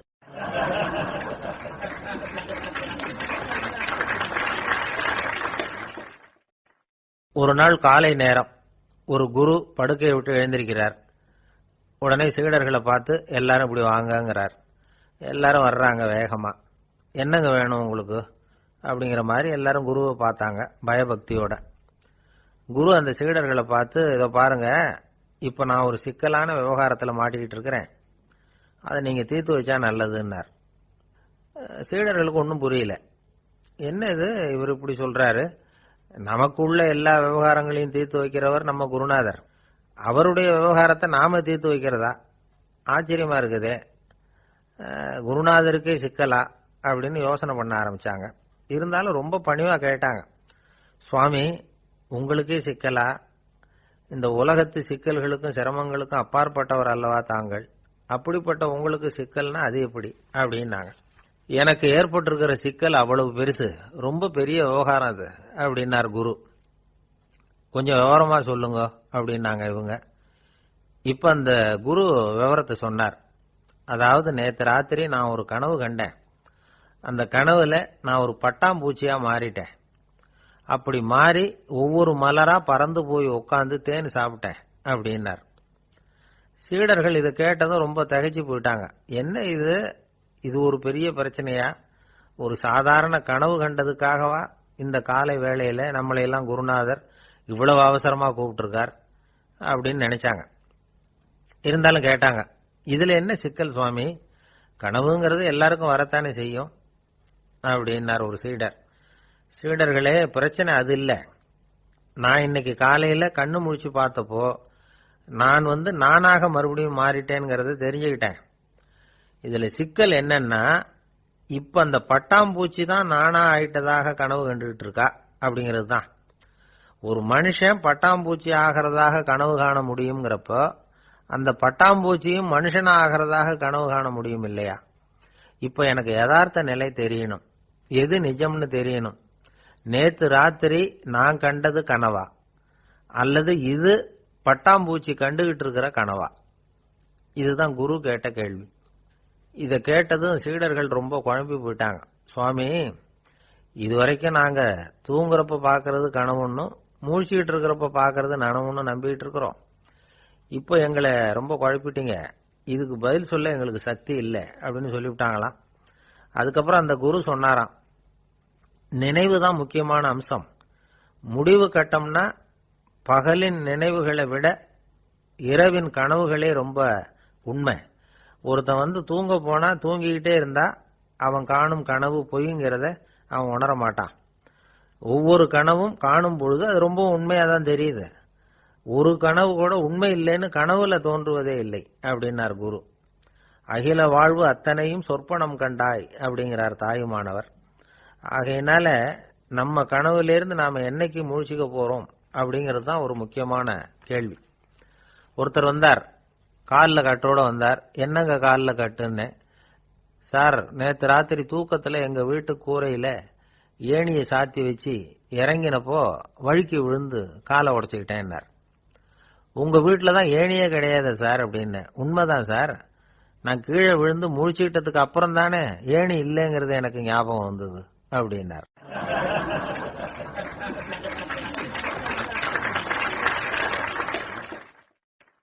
ஒரு நண்பர் சினிமா படம் தயாரிக்கிறவர், அவர்கிட்ட ஒரு நாள் பேசிக்கிட்டு இருந்தேன். அது எப்படி சார், நீங்க எடுக்கிற எந்த படமும் கையை கடிக்காத அளவுக்கு எடுத்துடுறீங்களே, அது எப்படின்னு கேட்டேன். அது ஒன்றும் பெரிய விஷயம் இல்லை சார். பெண்களுக்குன்னு சில உருக்கமான காட்சிகள், இளைஞர்களுக்குன்னு சில நடனங்கள், அடிதடி காட்சிகள், அப்புறம் வயசானவங்களுக்குன்னு சில ஆன்மீக காட்சிகள், சின்ன பிள்ளைங்களுக்கு சிரிப்பு, இப்படி எல்லாமும் சேர்த்து நான் படம் எடுக்கிறேன். மசாலா படம்னு பேரு. இது ரொம்ப பெருசா இல்லைன்னாலும் ஓரளவுக்கு சுமாரா ஓடிரும், கையை கடிக்காது அப்படின்னார். இது ஒரு உத்தி. சில பத்திரிகை ஆசிரியர்களும் இந்த உத்தியை கையாளுறது உண்டு. இந்த உத்திக்கு பார்னம் உத்தி அப்படின்னு பேர். பார்னம் எஃபெக்ட் அப்படின்னு சொல்லுவாங்க. அதாவது ஃபீனியஸ் டி பார்னம் அப்படின்னு ஒருத்தர் அமெரிக்காவில் இருந்தாராம். அதாவது 19ஆம் நூற்றாண்டுல அமெரிக்காவில் கொடிகட்டி பறந்த ஒரு சர்க்கஸ் நிறுவனத்தின் அதிபர் அவர். இந்த உலகத்துல ஒவ்வொரு நிமிஷமும் ஒரு ஏமாளி பிறந்துகிட்டே இருக்கிறான் அப்படிங்கிறது அவருடைய சித்தாந்தம். ஒவ்வொருத்தரையும் திருப்திப்படுத்துற அளவுக்கு அம்சங்களை கொஞ்சம் கொஞ்சமா கலந்து கேளிக்கை நிகழ்ச்சிகளை நடத்தினது தான் அவருடைய மகத்தான வெற்றிக்கு காரணம். அதனால அந்த உத்தியை யாரு கடைபிடிச்சாலும் சரி, அதுக்கு பார்னம் உத்தி அப்படின்னு பேர் வந்துட்டுது. ஜோசியம் சொல்றவங்களுக்கும் இந்த உத்தி தான் கை கொடுக்குது.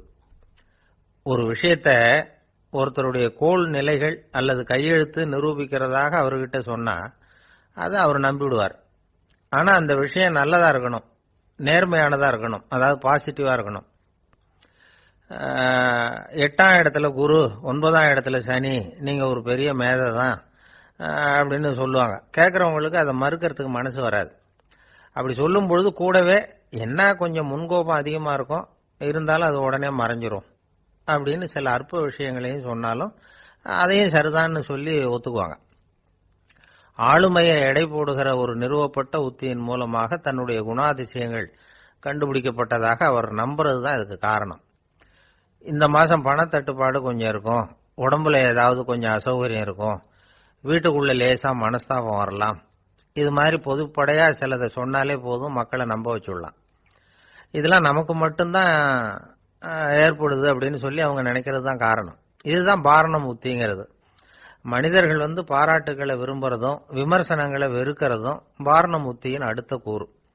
அதனால ஒருத்தருக்கு ஜோசியம் சொன்னாலும் சரி, அவருடைய ஆளுமையை மதிப்பிடுறதாக இருந்தாலும் சரி, அவரை புகழற மாதிரி இருந்தாலும் சரி, அப்படி இருந்தாதான் அது சரியா இருக்கும்.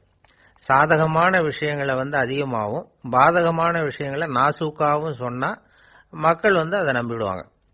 ஒருத்தரை கருமின்னு சொன்னா ஏத்துக்க மாட்டார். அதையே கொஞ்சம் மாத்தி நீங்க கொஞ்சம் சிக்கனமான ஆசாமி அப்படின்னு சொன்னா நீங்க சொல்றது சரிதான் சார் அப்படிம்பார். நீங்க பெரிய செலவாளி தான், இருந்தாலும் நல்ல விஷயங்களுக்கு தான் செலவழிப்பீங்க அப்படின்னு சொல்லணும். இப்படி இந்த பார்னம் உத்தியை கடைபிடிச்சு இன்னைக்கு வெற்றிகரமா காலம் தள்ளுறவங்க நிறைய பேர் இருக்கிறாங்க. இந்த உலகத்துல ஒவ்வொரு நிமிஷமும் ஒரு ஏமாளி பறந்துகிட்டே இருக்கிறான் அப்படிங்கிறது தான் ஃபீனியஸ் பார்னம் அவர்களுடைய நம்பிக்கை. அதை விட அடுத்தவங்களை ஏமாளியா நினைக்கிற மனுஷர்கள் தான் இன்னைக்கு உலகத்துல ரொம்ப அதிகம். ஒருத்தர் தன்னுடைய மேல் அதிகாரிகிட்ட போய், ஐயா ஒரு நாள் லீவு வேணும், என் தங்கச்சிக்கு கல்யாணம் அப்படின்னார். அவரு பார்த்தார், ஒரு 10 நிமிஷம் வெளியில இருங்கன்னார். 10 நிமிஷம் கழிச்சு கூப்பிட்டார், இதை பாருங்க, நீங்க சொல்றது பொய், இப்போ உங்க தங்கச்சிக்கு போன் பண்ணேன், அவங்க தனக்கு 2 வருஷத்துக்கு முன்னாடியே கல்யாணம் ஆயிட்டதாக சொல்றாங்க அப்படின்னார். உடனே இவரு சொன்னார், சார் இப்போ நீங்க சொல்றதும் பொய்யாதான் இருக்கணும், ஏன்னா நிஜமா எனக்கு ஒரு தங்கச்சியே கிடையாது அப்படின்னார்.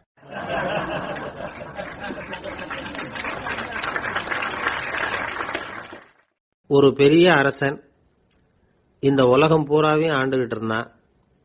ரொம்ப காலம் அப்படி அரசாட்சி பண்ணிட்டு இருந்தான். திடீர்னு அவனுக்கும் சில எதிரிகள் முளைச்சாங்க.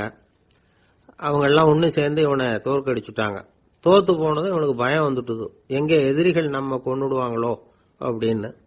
வெளியில வந்தா தனக்கு ஆபத்துன்னு பயந்துகிட்டு யாருக்கும் தெரியாம ஒரு குகைக்குள்ள போய் பதுங்கி கிடக்குறான். நிலைமைய பாருங்க. முதல் நாள் அரண்மனையில அதிகாரம் பண்ணிக்கிட்டு இருந்தவன் மறுநாள் குகையில பயந்து போய் பதுங்கி கிடக்குறான். ராத்திரி நேரம் வந்தது, பசி வயத்தை கிள்ளுது, பிச்சை எடுத்து சாப்பிட வேண்டிய நிலைமை. பிச்சை எடுக்கிறதுக்கு பாத்திரம் வேணுமே, என்ன பண்றது அப்படின்னு அங்கேயும் இங்கேயும் பாக்குறான். ஒரு மூலையில யாரோ விட்டுட்டு போன ஒரு ஓடு கிடக்குது, அதை எடுத்துக்கிட்டு புறப்பட்டான்.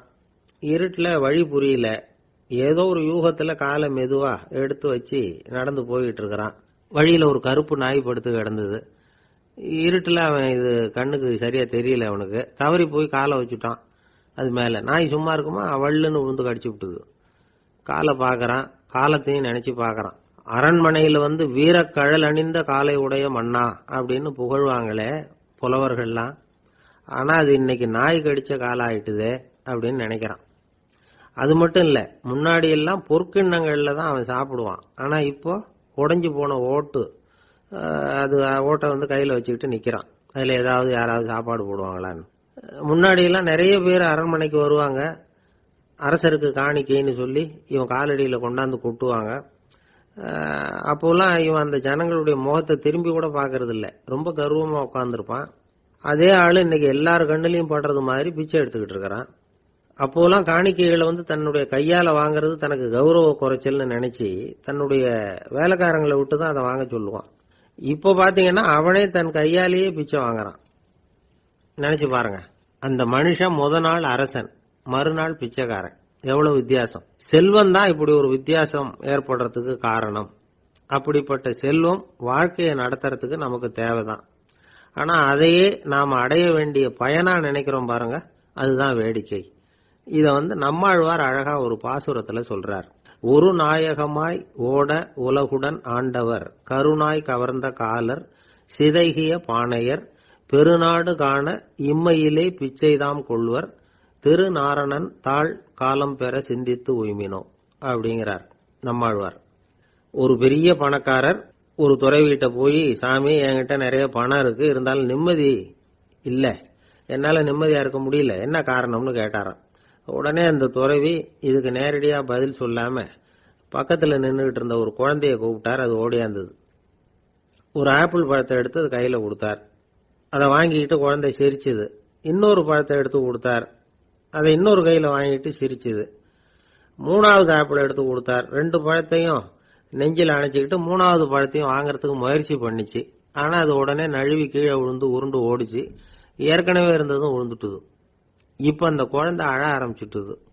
இப்ப அந்த துறவி பணக்காரர்கிட்ட சொன்னாராம், குழந்தைய கவனிச்சியா, 2 ஆப்பிள் போதும்னு அது நினைச்சிருந்தா இப்ப அது அழ வேண்டிய அவசியம் வந்திருக்குமா அப்படின்னாராம். எதுவுமே அளவுக்கு மிஞ்சினா துன்பம்தான். இந்த காலத்துல இதெல்லாம் யாரு காதுல வாங்குறாங்க?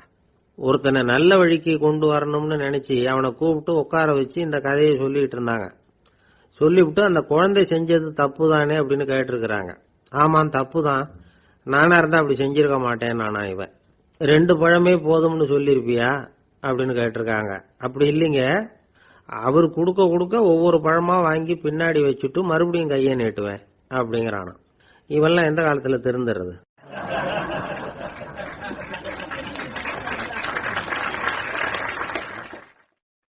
எனக்கு அதிர்ஷ்டமே இல்ல சார் அப்படின்னாரு ஒருத்தர். ஏன் அப்படி சொல்றீங்கன்னு கேட்டோம். வியாபாரம் பண்ணலாம்னு ஒரு கடை வச்சேன், வேண்டிய போட்டவங்க கூட என் கடையில எதுவும் வாங்க மாட்டேங்கிறான், எல்லாரும் அடுத்த கடைக்கு தான் போறான் அப்படின்னு சொல்லி ரொம்ப அழுத்துக்கிட்டார். இதுக்கு போய் அதிர்ஷ்டம் இல்லைன்னு சொல்லாதீங்க, வாடிக்கையாளர்களை கவர்றது எப்படிங்கிறது உங்களுக்கு தெரியல, அதுதான் குறை அப்படின்னும். சார் உங்களுக்கு தெரிஞ்ச அந்த ரகசியத்தை எனக்கும் கொஞ்சம் சொல்லி கொடுங்களேன் அப்படின்னார். சரி உங்க காதை இப்படி கொடுங்க அப்படின்னு சொல்லி அது சம்பந்தமா பெரிய வல்லுநர்கள் சொல்லி இருக்கிற கருத்துக்களை அவர்கிட்ட சொல்ல ஆரம்பிச்சோம். அதாவது இந்த வாடிக்கையாளர்களை கவர்றதுக்கு வல்லுநர்கள் பல ஆலோசனைகளை ஏற்கனவே சொல்லி வச்சிருக்கிறாங்க. அது சம்பந்தமா அனுபவப்பட்டவங்க, அதை தெரிஞ்சு வச்சுக்கணும். அதாவது கடை வச்சிருக்கிறவங்க எல்லாரும் இதை கொஞ்சம் காதுல வாங்கி வச்சுக்கணும். எதை இப்ப சொல்ல போறத எப்பவும் பணத்தை சம்பாதிக்கிறதுலயே குறியா இருக்கக்கூடாதான். அதை விட முக்கியமா நீங்க சம்பாதிக்க வேண்டியது வாடிக்கையாளர்களுடைய மன நிறைவு. வர்றவங்க திருப்தியோட போகணும், அது முக்கியம். அதுல கவனமா இருக்கணும். கடைக்கு வர்ற ஒருத்தர் ஏதாவது ஒரு குறை சொல்றாருன்னு வச்சுங்க, அதை அலட்சியப்படுத்தக்கூடாது. ரொம்ப அக்கறையோட அதை காது கொடுத்து கேட்கணும். அப்படியா சார், அதை நான் அவசியம் கவனிக்கிறேன் அப்படின்னு சொல்லணும். ஒருத்தர் வரார், சார் நேத்திக்கு உங்க கடையில இதை நான் வாங்கிட்டு போனேன், வீட்டில் இது வேணான்னு சொல்லிவிட்டாங்க, திருப்பி கொடுக்கறதுக்காக தான் வந்திருக்கிறேன் அப்படின்னு சொல்லி திருப்பி கொடுக்கறார். உடனே நீங்க முகம் சுளிக்க கூடாது, எரிச்சல் படக்கூடாது. வழக்கம் போல நிதானமா முகம் மலர்ச்சியோட அதை திருப்பி வாங்கிக்கணும். இவ்வளவு ரூபாய்க்கு சாமான் வாங்கினா இந்த ஸ்பூன் அன்பளிப்பு, இப்படி ஏதாவது கொடுக்கலாம். பண்டிகை காலங்கள்லயும் பொருள்கள் வாங்குறவங்களுக்கு இப்படி ஏதாவது பொருத்தமா ஒரு அன்பளிப்பு கொடுக்கலாம். நீங்க கொடுக்கறது ஒரு சர்வசாதாரணமான பொருளா இருந்தா கூட அது வாங்குற ஒரு மனசுல ஒரு மகிழ்ச்சியை ஏற்படுத்தும். எதுவும் உங்களால கொடுக்க முடியலன்னா உங்க முகம் நிறைஞ்ச சிரிப்பையாவது கொடுங்க, அது போதும். உங்க கடையில் இல்லாத ஒரு பொருளை வாடிக்கையாளர் கேட்கிறார், உடனே இல்லைன்னு முகத்தில் அடிச்சது மாதிரி சொல்லிடக்கூடாது. கொஞ்சம் உட்காருங்க சார் அப்படின்னு சொல்லி உங்க பணியாளர் யாரையாவது அனுப்பி வெளியில இருந்து வாங்கிட்டு வர சொல்லி அவர்கிட்ட கொடுக்கலாம். சில பேர் உங்க கடைக்கு வரும்பொழுது அவங்க வீட்டு குழந்தைகளையும் கூப்பிட்டுக்கிட்டு வர்றாங்கன்னு வைங்க. நீங்க என்ன செய்யணும்னா அந்த குழந்தைகளை முதல்ல கவனிக்கணும். அது கண்ணத்தை கிள்ளணும், அதுகிட்ட விளையாடணும், அதுக்கு ஏதாவது மிட்டாய் பிஸ்கட் எதையாவது கொடுத்து அது கவனத்தை கவரணும். அதுக்கப்புறம் பெரியவங்களை கவனிக்கலாம். உங்க கடையில வேலை செய்யற பணியாளர்கள் சுத்தமா இருக்கணும், சிரிச்ச முகம், சுறுசுறுப்பு, இது ரெண்டும் அவங்களுக்கு தேவை. அழுது வடிஞ்சிட்டு இருக்கக்கூடாது. அப்புறம் இன்னொரு விஷயம், அதிகமா பொருள் வாங்குற ஒருத்தர்கிட்ட அதிக மரியாதையாகவும் குறைச்சலா பொருள் வாங்குறவர்கிட்ட வேற விதமாகவும் நடந்துக்க கூடாது. எல்லார்கிட்டையும் சமமா நடந்துக்கணும். 5 ரூபாய்க்கு வாங்கினாலும் சரி, 500 ரூபாய்க்கு வாங்கினாலும் சரி, அவங்க கிட்ட நீங்க காட்டுற மரியாதையில வித்தியாசம் இருக்கக்கூடாது. எல்லாத்துக்கும் மேல உங்க கடையில ஒரு பொருள் வாங்கினா அது உண்மையானதா இருக்கும், தரமுள்ளதா இருக்கும் அப்படிங்கிற நினைப்பு ஜனங்களுக்கு வரணும். அதனால தரமான பொருளையே நீங்க உங்க கடையில வச்சிருக்கணும். இது வரைக்கும் நான் சொன்னதையெல்லாம் கவனத்துல வச்சுக்கிட்டு நீங்க கடையை ஆரம்பிச்சீங்கன்னா வியாபாரம் பிச்சுக்கிட்டு போகும். அப்படி போகலன்னா அதுக்கப்புறம் கேளுங்க. ஏன்னா இந்த யோசனைகள்லாம் அனுபவப்பட்டவங்க சொல்லி இருக்கிற யோசனைகள். இந்த யோசனைகள்ல நீங்க எச்சரிக்கையா இருக்க வேண்டிய ஒரு விஷயம் உண்டு. அது என்னங்கிறதையும் தெரிஞ்சு வச்சுக்கிறது நல்லது. என்னுடைய நண்பர் ஒருத்தர் வந்தார். சார் உங்க யோசனையை கேட்டதுனால நான் ஒரு அறை வாங்கினதுதான் மிச்சம்னார். என்ன ஆச்சுன்னு கேட்டேன். எங்க கடைக்கு ஒரு பெரிய அம்மா குழந்தைய தூக்கிட்டு வந்தாங்க சார். உங்க யோசனைப்படி அந்த குழந்தையோட கண்ணத்தை கிள்ளணும்னு முயற்சி பண்ணினேன். திடீர்னு அந்த நேரம் பார்த்து அந்த குழந்தை தலையை குனிஞ்சுக்கிட்டுது. என் கை குழந்தையோட கண்ணத்துக்கு பதிலா அதை தூக்கிட்டு வந்தவங்க கண்ணத்தை கிள்ளிவிட்டுது. அதுதான் அப்படி ஆயிட்டுது அப்படின்னார், கண்ணத்தை தடவிக்கிட்டே.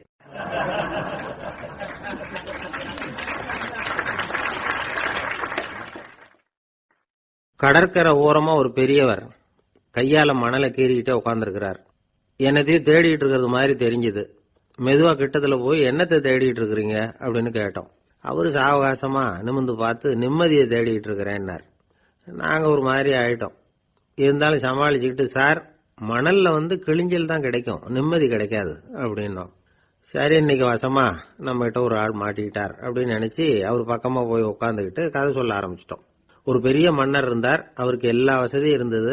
இருந்தாலும் ஒரே ஒரு குறை. அது என்னன்னா நிம்மதி இல்லைங்கிற குறை.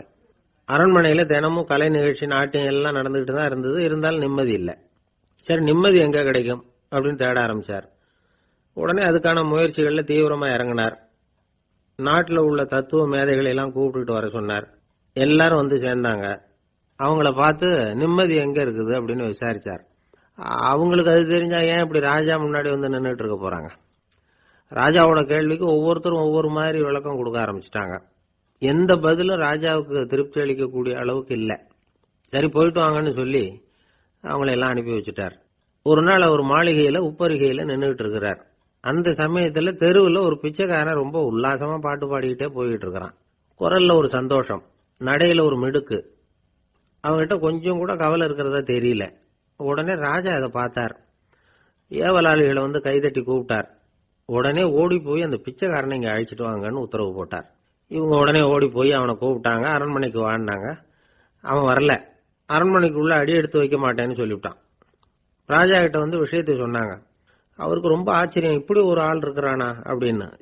சரி, அவன் என்னதான் சொல்றான் அப்படின்னு விசாரிச்சார். இவங்க மறுபடியும் தெருவுக்கு போய் கேட்டாங்க. என்ன பார்க்கணும்னா ராஜா விருப்பப்பட்டாருன்னா அவரை வேணும்னா இங்க வர சொல்லுங்க அப்படின்னு சொல்லிவிட்டான். அதை வந்து ராஜா கிட்ட சொன்னாங்க. அவருக்கு கோபம் வரல. இவ்வளவு சுதந்திர உணர்வோடு இருக்கிறவன் சாதாரண ஆளா இருக்க முடியாது அப்படின்னு நினைச்சார். உடனே கிடுகிடுன்னு இறங்கி தெருவுக்கு வந்தார். பிச்சைக்காரங்கிட்ட போனார். நீ கவலைப்படாம சந்தோஷமா பாடிட்டு போறியே, அது எப்படி முடியுது உன்னால அப்படின்னு கேட்டார். ஏன் அப்படி கேக்குறீங்கன்னு அவன், அதுக்கு இல்ல, எனக்கு அரண்மனையில எவ்வளவோ சுகபோகங்கள்லாம் இருக்கு, இருந்தாலும் நிம்மதி இல்ல. இது ஏன்னு எனக்கு தெரியல. இந்த தேசத்துல உள்ள அறிஞர்களை எல்லாம் கூப்பிட்டு கேட்டு பார்த்துட்டேன், அவங்களுக்கும் தெரியல. உன்னை கேட்டா தெரியும்னு நினைச்சேன், அதனாலதான் சந்திக்கிறதுக்கு ஆசைப்பட்டேன். ஆனா நீ வரமாட்டேன்னு விட்டியே அப்படின்னார். பிச்சைக்காரன் கடகடன்னு சிரிக்க ஆரம்பிச்சுட்டான். மகிழ்ச்சிக்கும் உங்களுக்கும் தடையா இருக்கிறது இந்த மாளிகை தான். இதை விட்டுட்டு வெளியில வந்துட்டா நிம்மதி தேடிட்டு வந்துரும்னா. நான் அரசன், எனக்குன்னு கடமைகள் இருக்கு, அதையெல்லாம் விட்டுட்டு எப்படி வர முடியும்னார் ராஜா. ரெண்டும் ஒரே நேரத்துல கிடைக்கணுங்கிறது முடியாத காரியம். உங்க சுகபோகத்துக்கு விலையாதான் உங்க நிம்மதியை கொடுத்துக்கிட்டு இருக்கிறீங்க. என்ன பாருங்க, என்கிட்ட எதுவும் இல்லை, அதனால எதுவும் போயிடுமோங்கிற பயமும் இல்லை, நிம்மதியா இருக்கிறேன் அப்படின்னா அவன். ராஜா உடனே சந்தோஷப்பட்டு தன்னுடைய மேலங்கியை எடுத்து அவனுக்கு பரிசா கொடுத்தாராம். அவன் சிரிச்சுக்கிட்டே அதை வாங்க மாட்டேன்னு விட்டானான். இதை நீங்க எனக்கு கொடுக்கறதுனால எந்த பயனும் இல்லை, அதே நேரத்தில் அதை வாங்கிட்டேன்னா அடுத்த வினாடியிலிருந்து அதை எப்படி காப்பாத்துறதுங்கிற கவலை எனக்கு வந்து சேர்ந்துடும், அப்புறம் தூக்கம் வராது, நிம்மதி போயிடும் அப்படின்னு சொல்லிவிட்டு அவன் பாட்டுக்கு சந்தோஷமா பாடிக்கிட்டே போயிட்டான். நிம்மதி எங்க இருக்குங்கிறதையும் ராஜா தெரிஞ்சுக்கிட்டார். அந்த இடத்துக்கு தன்னால போக முடியாதுங்கிறதையும் அவர் புரிஞ்சுக்கிட்டார். இப்படி இந்த கதையை அந்த கடற்கரையில மணலை கீறிக்கிட்டே உட்கார்ந்துருந்தார அந்த பெரியவர்கிட்ட சொல்லி முடிச்சோம். அவர் முகத்துல ஒரு தெளிவு தெரிஞ்சது. எங்களை நிமிர்ந்து பார்த்தார். ரொம்ப நன்றிங்க, இப்ப எனக்கு தெரிஞ்சு போச்சு, நிம்மதி வேணும்னா அதுக்கு என்ன பண்ணணும்னு இப்ப நல்லா புரிஞ்சுக்கிட்டேன் அப்படின்னார். என்ன புரிஞ்சுக்கிட்டீங்கன்னு கேட்டோம். இனிமே இந்த பக்கம் வந்தா உங்க கண்ணுல படாத இடமா பார்த்து உட்காரணும்னு புரிஞ்சுக்கிட்டேன் அப்படின்னார்.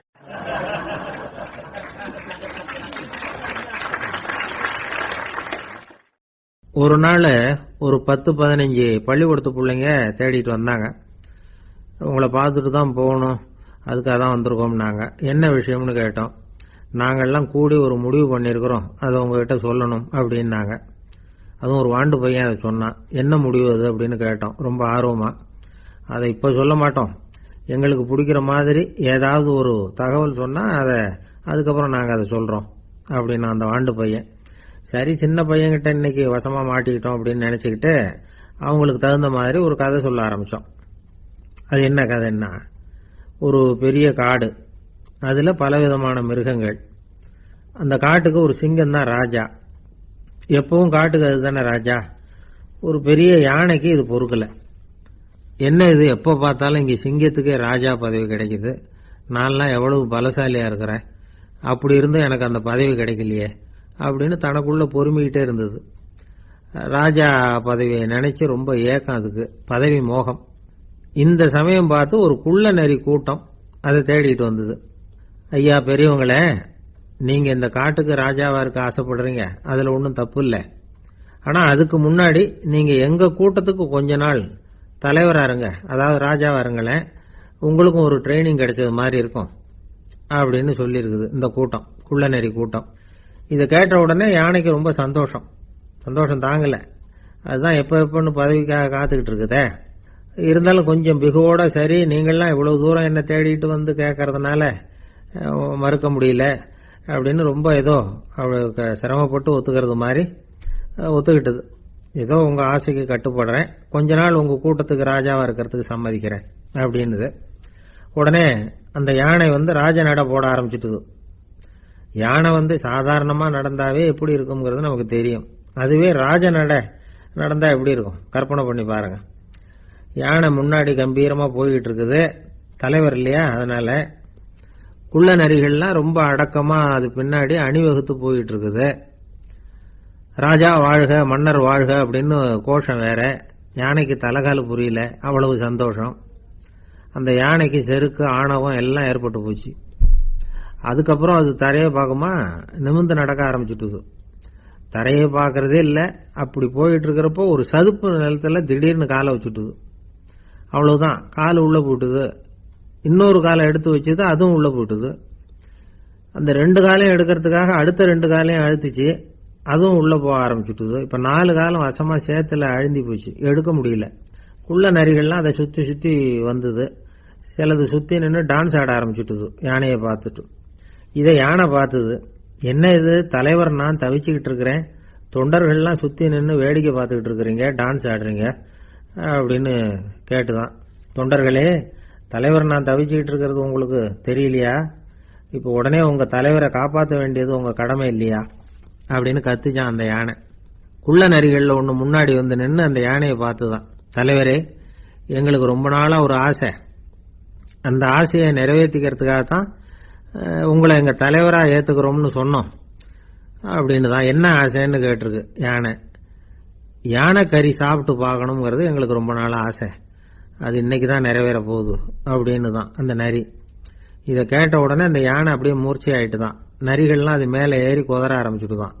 பதவி மேல இருந்த பேராசை அந்த பலசாலியான யானையே மாட்டி விட்டுட்டுது பாத்தீங்களா அப்படின்னு சொல்லி முடிச்சோம் இந்த கதையை அந்த சின்ன பிள்ளைங்க கிட்ட. சரிங்க, இப்ப நாங்க உங்களை தேடி வந்த விஷயம் என்னங்கறத சொல்லவா அப்படின்னா ஒரு வாண்டு பையன். சீக்கிரம் சொல்லு தம்பி, சஸ்பென்ஸ் தாங்கல அப்படின்னும். அவன் மெதுவா எங்களை பார்த்து சொல்றான், எங்களுக்கு கொஞ்ச நாள் நீங்க தலைவரா இருந்தா தேவல அப்படின்னா.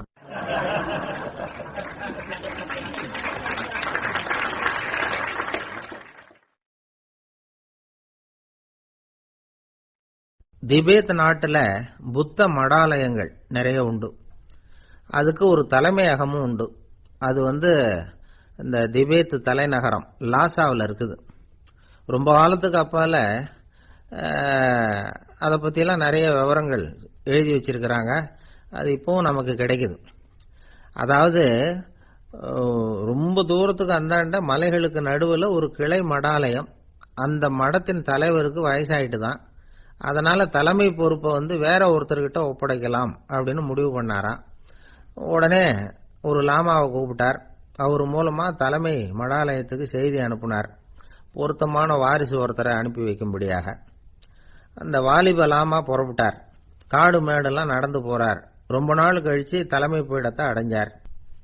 தலைமை குரு கிட்ட விவரத்தை சொன்னார். தகுதியான ஒருத்தரை அனுப்பி வச்சா அழைச்சிட்டு போறேன் அப்படின்னார். சரி, நாளைக்கு காலையில நீங்க அவங்க எல்லாரையும் அழைச்சிட்டு போகலாம்னார் அவரு.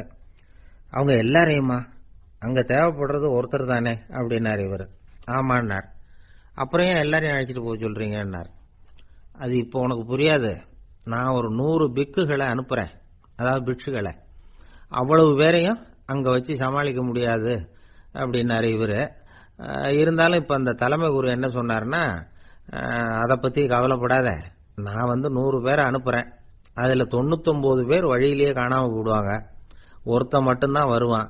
அவனும் அங்க சேர்ந்துட்டானா நீ ரொம்ப கொடுத்து வச்சவன் அப்படின்னார். இவருக்கு ஒன்றும் புரியல. இருந்தாலும் மறுநாள் அந்த வாலிப லாமா 100 பேரை அழைச்சிக்கிட்டு புறப்பட்டார். போற வழியிலேயே பல பேர் அங்கங்க பிச்சுக்கிட்டு போயிட்டாங்க அவர் சொன்னது மாதிரியே. வழியில அவங்க ஊர்கள் இருந்தது தான் காரணம். அப்பா அம்மாவை பார்த்துட்டு வரேன் அப்படின்னு கொஞ்சம் பேர் போனாங்க. சொந்த பந்தத்தை பார்த்துட்டு வரேன் அப்படின்னு கொஞ்சம் பேர். ஒரு வாரம் ஆச்சு. இப்ப மிஞ்சினது 10 பேர் தான். வழியில ஒரு நகரம். அங்க சில பிட்சுக்கள் சந்திச்சாங்க.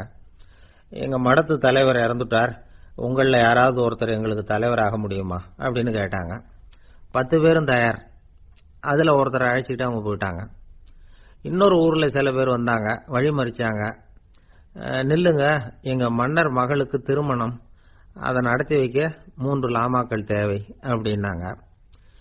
இப்படி கொஞ்சம் கொஞ்சமா எல்லாரும் காலி. கடைசியில 2 பேரும் மிஞ்சினாங்க. அங்க ஒரு இளம்பெண் எதிரில் வந்தா, எங்க அப்பா வேட்டைக்கு போயிருக்கிறாரு, இன்னும் திரும்பி வரல, வீட்டுல வேற யாரும் இல்ல, தனியா இருக்க பயமா இருக்கு, யாராவது ஒருத்தர் எனக்கு துணையா இருக்கணும் அப்படின்னு கேட்டுக்கிட்டா. எங்க 2 பேர்ல நீயே ஒருத்தரை தேர்ந்தெடுத்துக்கோ, இல்லைன்னா எங்களுக்குள்ள சண்டை வந்துடும் அப்படின்னாங்க. இப்ப மிஞ்சினவர் ஒருத்தர், அவருக்கும் ஒரு சோதனை வந்தது. ஒரு தர்க்கவாதி எதிரில் வந்தான், உன்னோட வாதம் பண்ணணும்னா. இவனோட வாதம் பண்றேன், அது முடிய ரொம்ப காலம் ஆகலாம், தர்க்கத்தில் நான் ஜெயிச்சா அங்க வரேன், இல்லைன்னா இவருடைய சீடன் ஆயிடுவேன் அப்படின்னாரு அவரு. கடைசியா அழைக்க வந்த வாலிபலாமா மட்டும் வெறும் கையோட திரும்பி போனார். அங்க இருந்த வயசான மடாதிபதி கேட்டார், எத்தனை பேர் அங்கிருந்து புறப்பட்டீங்கன்னார். என்னையும் சேர்த்து 101ன்னார் அவரு. நல்லது, நீயாவது திரும்பி வந்திய, அதுதான் எனக்கு போதும். ஏன்னா நீ தான் எனக்கு உண்மையான வாரிசு. அந்த 100 பேர்ல யாரும் வரமாட்டாங்க அப்படின்னார் அவர். ஏன்னா அவருக்கு தெரியும் இவர் ஒருத்தர் தான் திரும்பி வருவாருங்கிறது. திபேத்தில் ஒரு பழங்கால பழமொழி உண்டாம், 100 பேர் செல்லலாம், எப்பொழுதாவது ஒருவன் அபூர்வமாக அடைய வேண்டிய இடத்தை அடைவான். இதுதான் அந்த பழமொழி. ஒரு உன்னதமான இலக்கை அடையணும்னா அது அவ்வளவு சுலபமான காரியம் இல்லை. இந்த காலத்து மடாலயம் ஒண்ணு, அதுல ஒரு தலைவர், அவருக்கு வயசாயிட்டது, தனக்கு ஒரு வாரிசை நியமிக்கணும் அப்படின்னு ஆசைப்பட்டார். ரொம்ப கஷ்டப்பட்டு ஒருத்தரை பிடிச்சார், தனக்கு வாரிசா நியமிச்சுட்டு அவர் சமாதி ஆயிட்டார். புதுசா பொறுப்பேற்றுக்கிட்டவர் அப்படியே உட்கார்ந்துருந்தார். அவரை தேடிட்டு பத்திரிகை நிருபர்கள்லாம் வந்தாங்க, கேட்டாங்க. அவர் உங்க பொறுப்புல அவர் பெரியவர் விட்டுட்டு போன இது எவ்வளவு சுமாரா தேரும், எவ்வளவு விட்டுட்டு போனார் அப்படின்னு கேட்டிருக்கிறாங்க.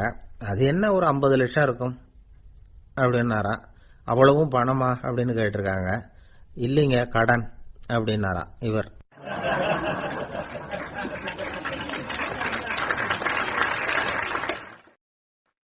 உங்க மேல எனக்கு அளவு கடந்த அன்பு அப்படின்னு யாராவது சொன்னா அதை அலட்சியமா நினைச்சிடக்கூடாது.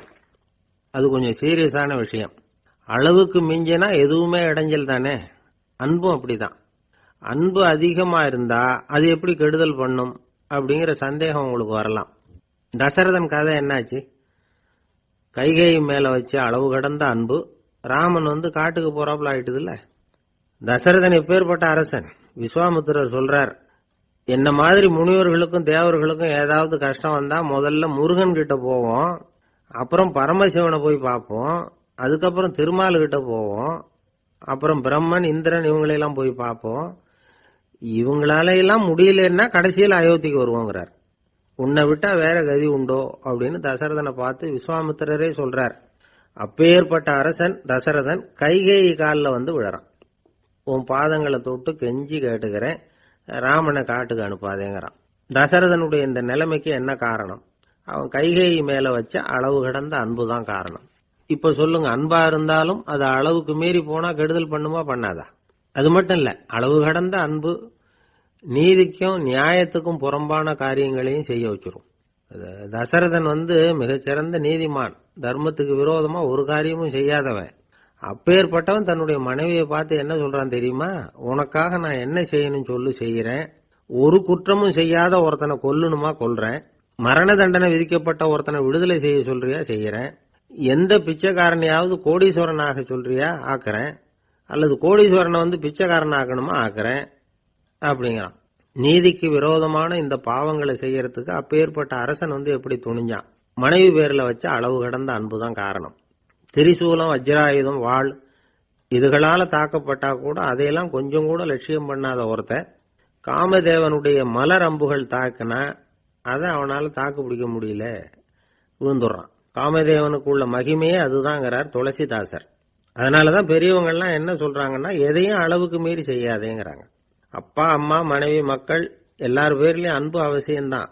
ஆனா அந்த அன்பு அறிவுக்கு புறம்பா இருக்கக்கூடாது, அளவுக்கு மீறி இருக்கக்கூடாது. அப்பதான் வாழ்க்கை சுகமா இருக்கும். இல்லைன்னா அவஸ்தை தான்.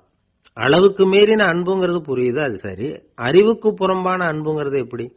ஒரு தாய்க்கு ஜலதோஷம் அல்லது ஏதோ ஒரு தொற்று நோயின்னு வச்சுங்களேன். அந்த அம்மாவுக்கு தன்னுடைய குழந்தை பேர்ல அளவு கடந்த அன்பு. தனக்கு நோய் இருக்கு, அது அடுத்தவங்களுக்கு தொற்றக்கூடியது அப்படின்னு தெரிஞ்சிருந்தோம் அன்பை காட்டுறதுக்காக அந்த குழந்தைக்கு முத்தம் கொடுக்குறேன்னு தூக்கி வச்சுக்கிட்டு கொஞ்சம் ஆரம்பிச்சதுன்னு வச்சுங்க, அது நல்லா இருக்குமா? இதுதான் அறிவுக்கு புறம்பான அன்புங்கிறது. அது மாதிரி விலங்குகள்கிட்ட அன்பா இருன்னு சொல்றோம். அதுக்காக புலிக்கு முத்தம் கொடுக்க முடியுமா? அப்படி கொடுத்தா அது அறிவுக்கு புறம்பான அன்பு. அதனால அன்பு கூட அறிவுபூர்வமா இருக்கணும் அப்படிங்கிறத இன்னைக்கு தகவல் மூலமா நாம புரிஞ்சுக்கணும். இந்த காலத்து காதலன் தன்னுடைய காதலிகிட்ட சொன்னானாம், இதை பாரு, உன் பேர்ல எனக்கு அளவு கடந்த அன்பு. உனக்காக என்ன செய்யணும் சொல்லு, செய்யறேன். நெருப்புல நடக்கணுமா நடக்கிறேன், நீர்ல குதிக்கணுமா குதிக்கிறேன், உயிரையே கொடுக்கணுமா கொடுக்கறேன் அப்படின்னா. சரி, வர்றேன் ஞாயிற்றுக்கிழமை சாயந்தரம் 6 மணிக்கு இதே இடத்துக்கு வாங்க அப்படின்னு அந்த பொண்ணு. இவன் கொஞ்சம் யோசனை பண்ணி பார்த்துட்டு, அன்னைக்கு மழை பெய்யாம இருந்தா வந்துடுறேன் அப்படின்னு. வயிறு பசிக்குதேங்கிறது சிலரோட கவலை, வயிறு பசிக்க மாட்டேங்குதே அப்படிங்கிறது சில பேரோட கவலை. 2 விதமான கவலைக்கும் வயிறு தான் காரணமா இருக்குது. வயிறு பசிச்சதுன்னா அது இயற்கை, வயிறு பசிக்கலைன்னா அது வியாதி. ஆனா பசியையும் நாம பசிப்பிணி அப்படின்னு தான் சொல்லுவோம். என்ன காரணம்? வியாதியை போக்க வேண்டியது எவ்வளவு முக்கியமோ அதை விட முக்கியம் பசியை போக்க வேண்டியது. ஒரு சமுதாயத்துல பசிப்பிணியே இருக்கக்கூடாது, அதுதான் நல்ல சமுதாயம். பசியை போக்கணும்னா சாப்பாடு போடணும், பசியின்மையை போக்கணும்னா வைத்தியம் தான் பண்ணணும். இது சம்பந்தமா எவ்வளவோ ஆராய்ச்சிகள் நடக்குது, நிறைய மருந்து கண்டுபிடிச்சிருக்கிறாங்க. நம்ம உடம்புல பசியை தூண்டக்கூடிய பகுதி எது, இதை முதல்ல தெரிஞ்சுக்கணும் இல்லையா? நாம சாப்பிடுற ஆகாரம் செரிக்கிறதுக்கு எது காரணம் தெரியுமா? நம்ம மூளையோட பின்பகுதி தான் அதுக்கு காரணமா இருக்குதாம். மூளையின் பின்பகுதியில நரம்பு செல்களால் ஆன 2 வகையான ஆரக்சின்கள் தான் பசியை உண்டாக்குது அப்படின்னு கண்டுபிடிச்சிருக்கிறாங்க. 2 ஆய்வாளர்கள் இதை கண்டுபிடிச்சிருக்காங்க. அவங்க 2 பேரும் டெக்சாஸ் பல்கலைக்கழகத்துல ஹார்வர்டு ஹக்ஸ் மருத்துவ கல்வி நிலையத்தில் பணிபுரிகிறவங்களாம். உண்பது தேவைங்கிறது உணரப்படும் போது மூளையின் அந்த குறிப்பிட்ட பகுதி ஆரக்சின் அப்படிங்கிற ஹார்மோன்களை சுரக்கும். அது பசி உணர்வை தூண்டும் அப்படிங்கிறது தான் அந்த ஆய்வாளர்களின் கண்டுபிடிப்பு. இந்த ஆரக்சின் வேற சில உயிரினங்கள்லயும் உண்டு. இப்ப எலிகள்ல கூட இது இருக்குது. அதனால எலிகளை வச்சு இது சம்பந்தமா ஆராய்ச்சி பண்ணாங்க. எலிகள் உடம்புல ஆரக்சினை செலுத்தி பார்த்தாங்க. உடனே என்னாச்சு தெரியுமா? அந்த எலியெல்லாம் பசியால துடிக்க ஆரம்பிச்சுட்டுது. எதையாவது தின்னு பசியை தீர்த்தா போதுங்கிற அளவுக்கு அந்த எலிகள்லாம் அல்லாட ஆரம்பிச்சுட்டுது.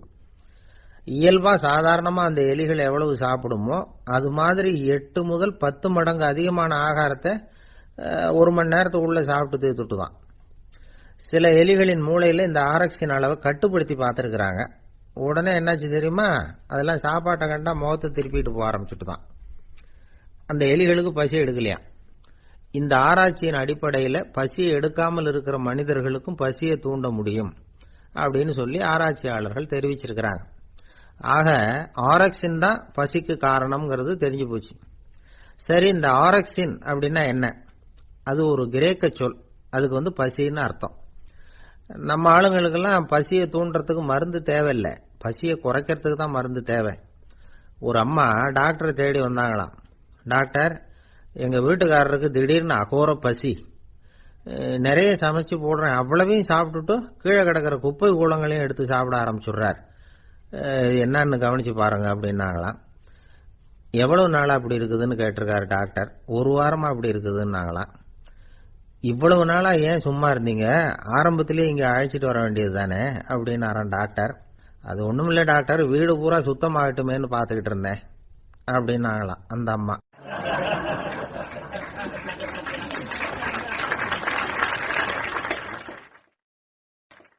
ரொம்ப பேருக்கு கூட்டத்துல பேசுறதுன்னா பயம்.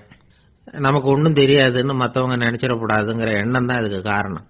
ரொம்ப முக்கியமான ஒரு கூட்டம்னா பயம் அதிகமா இருக்கும். முக்கியமானவங்கெல்லாம் வருவாங்களே, அவங்கெல்லாம் நம்மளை பத்தி மட்டமா நினைச்சிருவாங்களே அப்படிங்கிற பயம் வந்துடும்.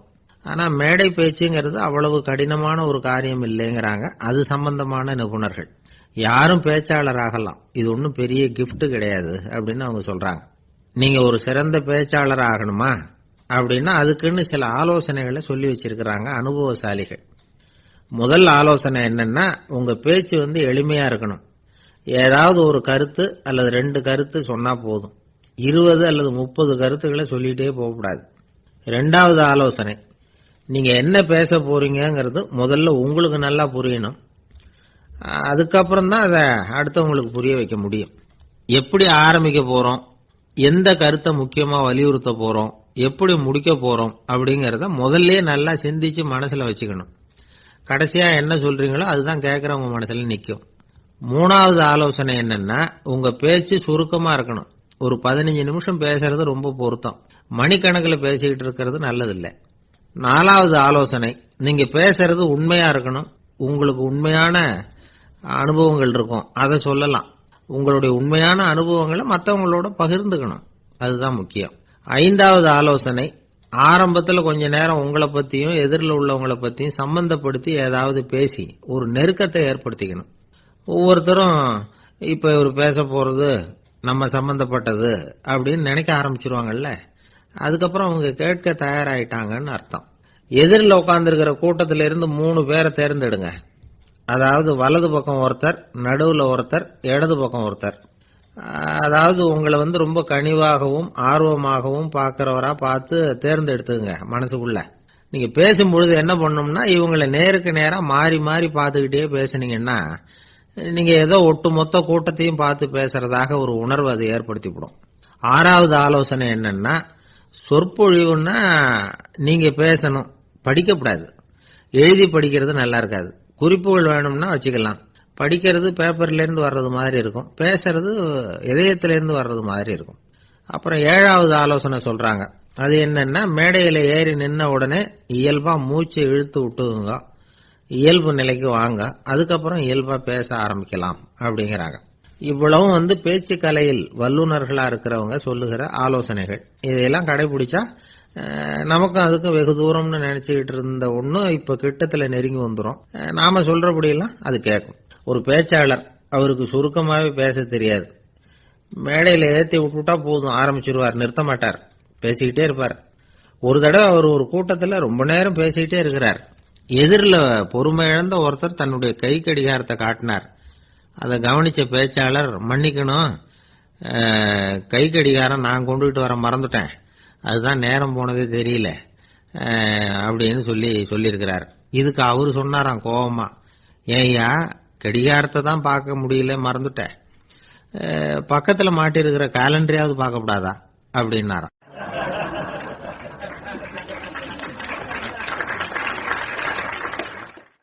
ஒரு ஆளு வேகமா நடந்து போயிட்டு இருந்தான். அவன் வேகமா நடக்கிறதுக்கு காரணம் வெயில் காலம், காலில் செருப்பு இல்ல, மணல் பாதை, அதுதான் வேகம்.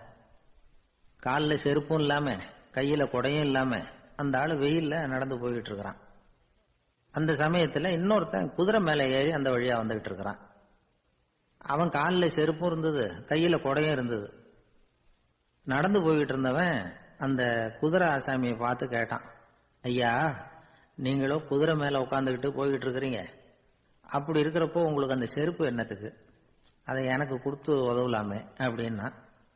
குதிரை மேல உட்காந்துருந்தவன் யோசனை பண்ணி பார்த்தான், இவன் சொல்றது நியாயம்தானே அப்படின்னு சொல்லி தன்னுடைய செருப்பை கழட்டி அந்த வழிபோக்கனுக்கு கொடுத்துட்டான். ரொம்ப நல்லதுங்க அப்படின்னு சொல்லி இவன் அதை வாங்கி காலில் மாட்டிக்கிட்டான். அதுக்கப்புறம் மறுபடியும் இவன் ஆரம்பிச்சான், ஐயா நீங்க குதிரையில போறதுனால போக வேண்டிய இடத்துக்கு வேகமா போய் சேர்ந்துருவீங்க, அதனால உங்க கையில் அந்த குடை என்னத்துக்கு, நான் நடந்து போயிட்டு இருக்கிறவன், ரொம்ப நேரம் நடக்க வேண்டியிருக்கும் இந்த வெயில்ல, அதனால அந்த குடையையும் எனக்கு கொடுங்களேன் அப்படின்னா.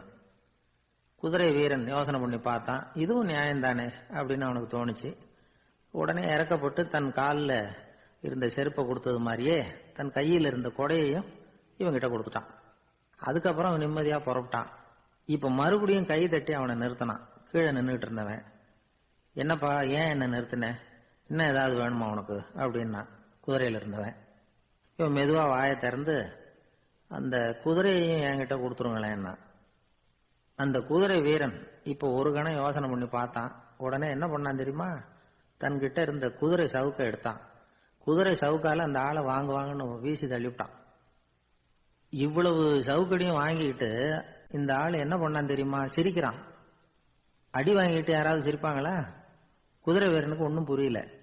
என்னப்பா அது, ஏன் இப்படி அடி வாங்கிட்டு இப்படி சிரிக்கிறியே அப்படின்னு கேட்டான். இப்ப அந்த வழிபோக்கன் சொல்றான், ஐயா நான் இப்படி சிரிக்கிறதுக்கு காரணம் இருக்கு. இப்படி குதிரை கேட்டு உங்ககிட்ட அடி வாங்கலைன்னு வச்சுக்கோங்க, என் உயிர் உள்ள வரைக்கும் மனசுல ஒரு தவிப்பு இருந்துகிட்டே இருக்கும். செருப்பையும் கொடையையும் கேட்ட உடனே கொடுத்தவன் குதிரையையும் கேட்டிருந்தா கொடுத்துருப்பானோ அப்படிங்கிற பேராசையில ஏங்கிக்கிட்டே இருந்திருப்பேன். இப்ப உங்ககிட்ட அடி வாங்கின பிறகு என்னுடைய அந்த சந்தேகம் தீர்ந்து போச்சு. என்னுடைய ஆசைக்கு எல்லை எது அப்படிங்கறத எனக்கு புரிஞ்சுட்டுது அப்படின்னு சொல்லிவிட்டு அவன் நடக்க ஆரம்பிச்சுட்டானான்.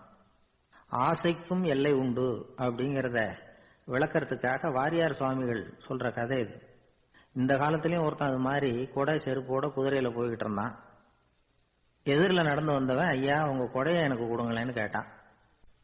உடனே அவன் குதிரையிலிருந்து கீழே குதிச்சு அவனை சாட்டையால் அடிக்க ஆரம்பிச்சுட்டான். இன்னொருத்தர் அந்த வழியா வந்தவர் இதை பார்த்தார். ஏன்பா அவன் கேட்டான், உன்னால முடியலன்னா இல்லைன்னு சொல்லிட வேண்டியது தானே, அதுக்காக ஏன் இப்படி அவனை போட்டு அடிக்கிறேன்னு கேட்டார்.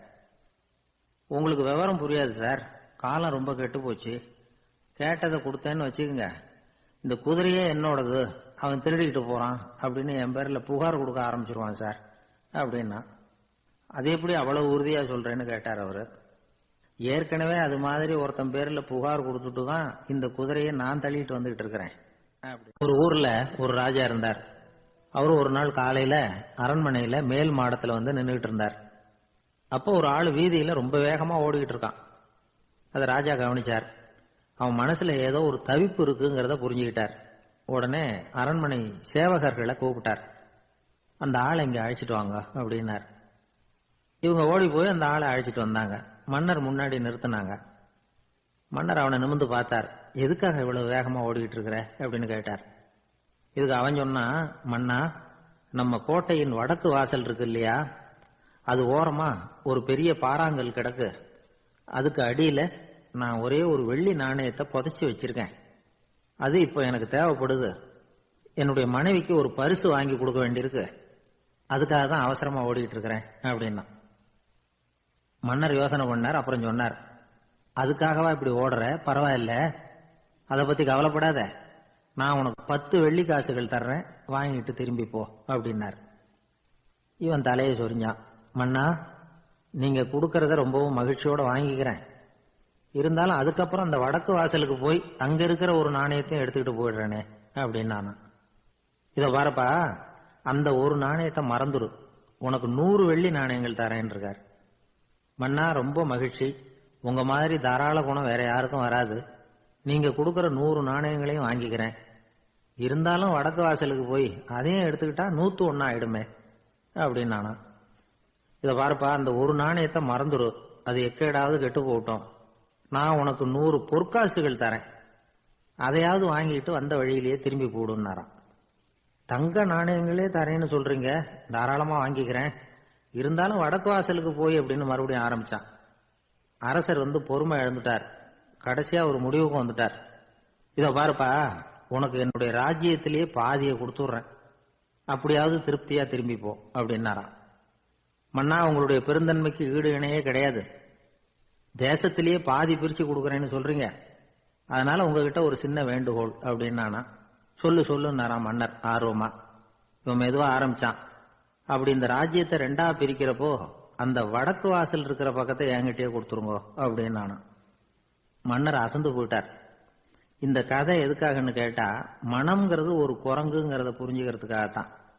உன்னை பிடிச்சுக்கிட்டா லேசில விடாது. அப்படிப்பட்ட மனச அறிவு தான் வழி நடத்தணும். அதுலதான் வாழ்க்கையின் வெற்றி அடங்கி இருக்குது. ஒரு சின்ன பையன் தெருவில் அழுதுகிட்டு இருந்தான். ஏன்பா அழுகுறேன்னு ஒரு பெரியவர் கேட்டார். 1 ரூபா காசை இங்க தொலைச்சுட்டேன் அப்படின்னா. சரி, அதுக்காக அழாத, அதுக்கு பதிலாக 10 ரூபா தரேன், இந்தா வச்சுக்கோன்னு கொடுத்தாரு.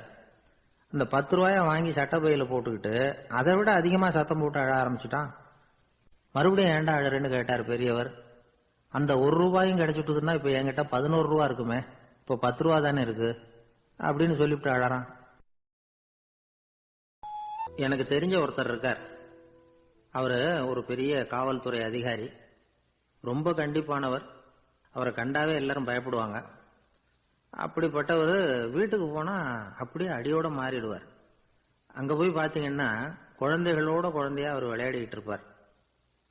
அலுவலக சமயத்துல பாத்தீங்கன்னா குதிரை முதுகுல அவர் உட்கார்ந்துருப்பார்.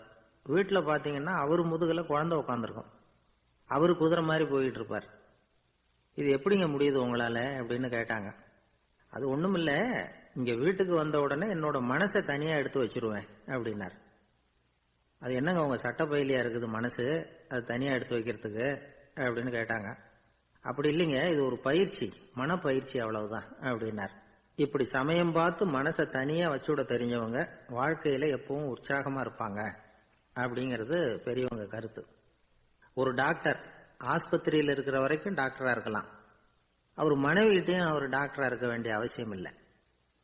ஒரு வக்கீல் கோர்ட்ல இருக்கிற வரைக்கும் வக்கீலா இருக்கலாம். வீட்டுக்கு வந்ததுக்கு அப்புறமும் வக்கீலா இருக்க வேண்டிய அவசியம் கிடையாது. வீட்டில் குழந்தைகள்கிட்ட விளையாடும் பொழுதும் அதுகள்கிட்ட ஃபீஸ் கேட்டுக்கிட்டு இருக்கக்கூடாது. நாம எப்படி இருக்கணும்னு பெரியவங்க சொல்றாங்கன்னா, மனசோட சேரப்படாதான். அப்படி சேராம வாழ்க்கையை கவனிக்கணுமா. மனசை அப்படியே தனியா எடுத்து பக்கத்துல வச்சுடணும். அப்படின்னா அதை அப்படியே தூக்கி எறிஞ்சுடு அப்படின்னு அர்த்தம் இல்லை. ஏன்னா மனசுங்கிறது நமக்கு உபயோகப்படக்கூடிய ஒண்ணுதான். எப்ப எப்போ அது தேவையோ அப்பப்போ எடுத்து உபயோகப்படுத்திக்கணும். தேவைப்படுறப்போ எடுத்து கண்ணாடியை மாட்டிக்கிறோம்ல, படிக்கும் பொழுது கண்ணாடி தேவைப்படுது, எடுத்து மாட்டிக்கிறோம் இல்லையா? அது மாதிரி கணக்கு போடுறதுக்கு மனசு தேவை. கடைக்கு போய் ஒரு பொருள் வாங்குறோம், காசு கொடுக்குறோம், மீதி சில்லறை சரியா இருக்கா அப்படின்னு எண்ணி பார்த்து வாங்க வேண்டியிருக்கு. அந்த சமயத்துல மனசை எடுத்து தனியா வச்சுட்டேன் அப்படின்னு சொல்லிட்டு இருக்கக்கூடாது. பரீட்சைக்கு படிக்க வேண்டியிருக்குது, படிச்சதையெல்லாம் அப்படியே நினைவுல வச்சுக்க வேண்டியிருக்கு. அந்த சமயத்துல மனசை தூக்கி எறிஞ்சுட்டேன் சார் அப்படின்னு சொல்லிட்டு இருக்கக்கூடாது. அப்படி சொன்னா பரீட்சை நம்மளை தூக்கி எறிஞ்சிடும். அதனால தேவைப்படுறப்போ மனசை உபயோகப்படுத்தணும், தேவையில்லாதப்போ அதை தனியா ஓய்வு எடுத்துக்க விட்டுடணும். இப்படி நாம பழக்கப்படுத்திக்கிட்டா வாழ்க்கைங்கிறது நமக்கு புதுசா தெரியுமா. மனசுக்கும் ஒரு சக்தி கிடைக்கும். எந்திரங்களுக்கு ஓய்வு கொடுக்குற மாதிரி மனசுக்கும் ஓய்வு கொடுக்கணும், இல்லைன்னா அது களைச்சு போயிடும். குழந்தைகள் மனசை சுமந்துகிட்டு இருக்கிறது இல்ல. இது முதியவர்கள் குழந்தைகள் கிட்டே இருந்து கத்துக்க வேண்டிய ஒரு பாடம். ஆனாலும் இந்த கால குழந்தைகள் கிட்ட ரொம்ப எச்சரிக்கையா இருக்க வேண்டியிருக்கு. ஒரு தாத்தாவும் பேரனும் விளையாடிக்கிட்டு இருக்கிறாங்க. தாத்தா எனக்கு சைக்கிள் ஓட்ட கத்து கொடு அப்படிங்கிறான் பேரன். சைக்கிள் உயரம் கூட இல்லை, அதுக்குள்ள சைக்கிள் ஓட்டணுமா அப்படின்னாரு தாத்தா.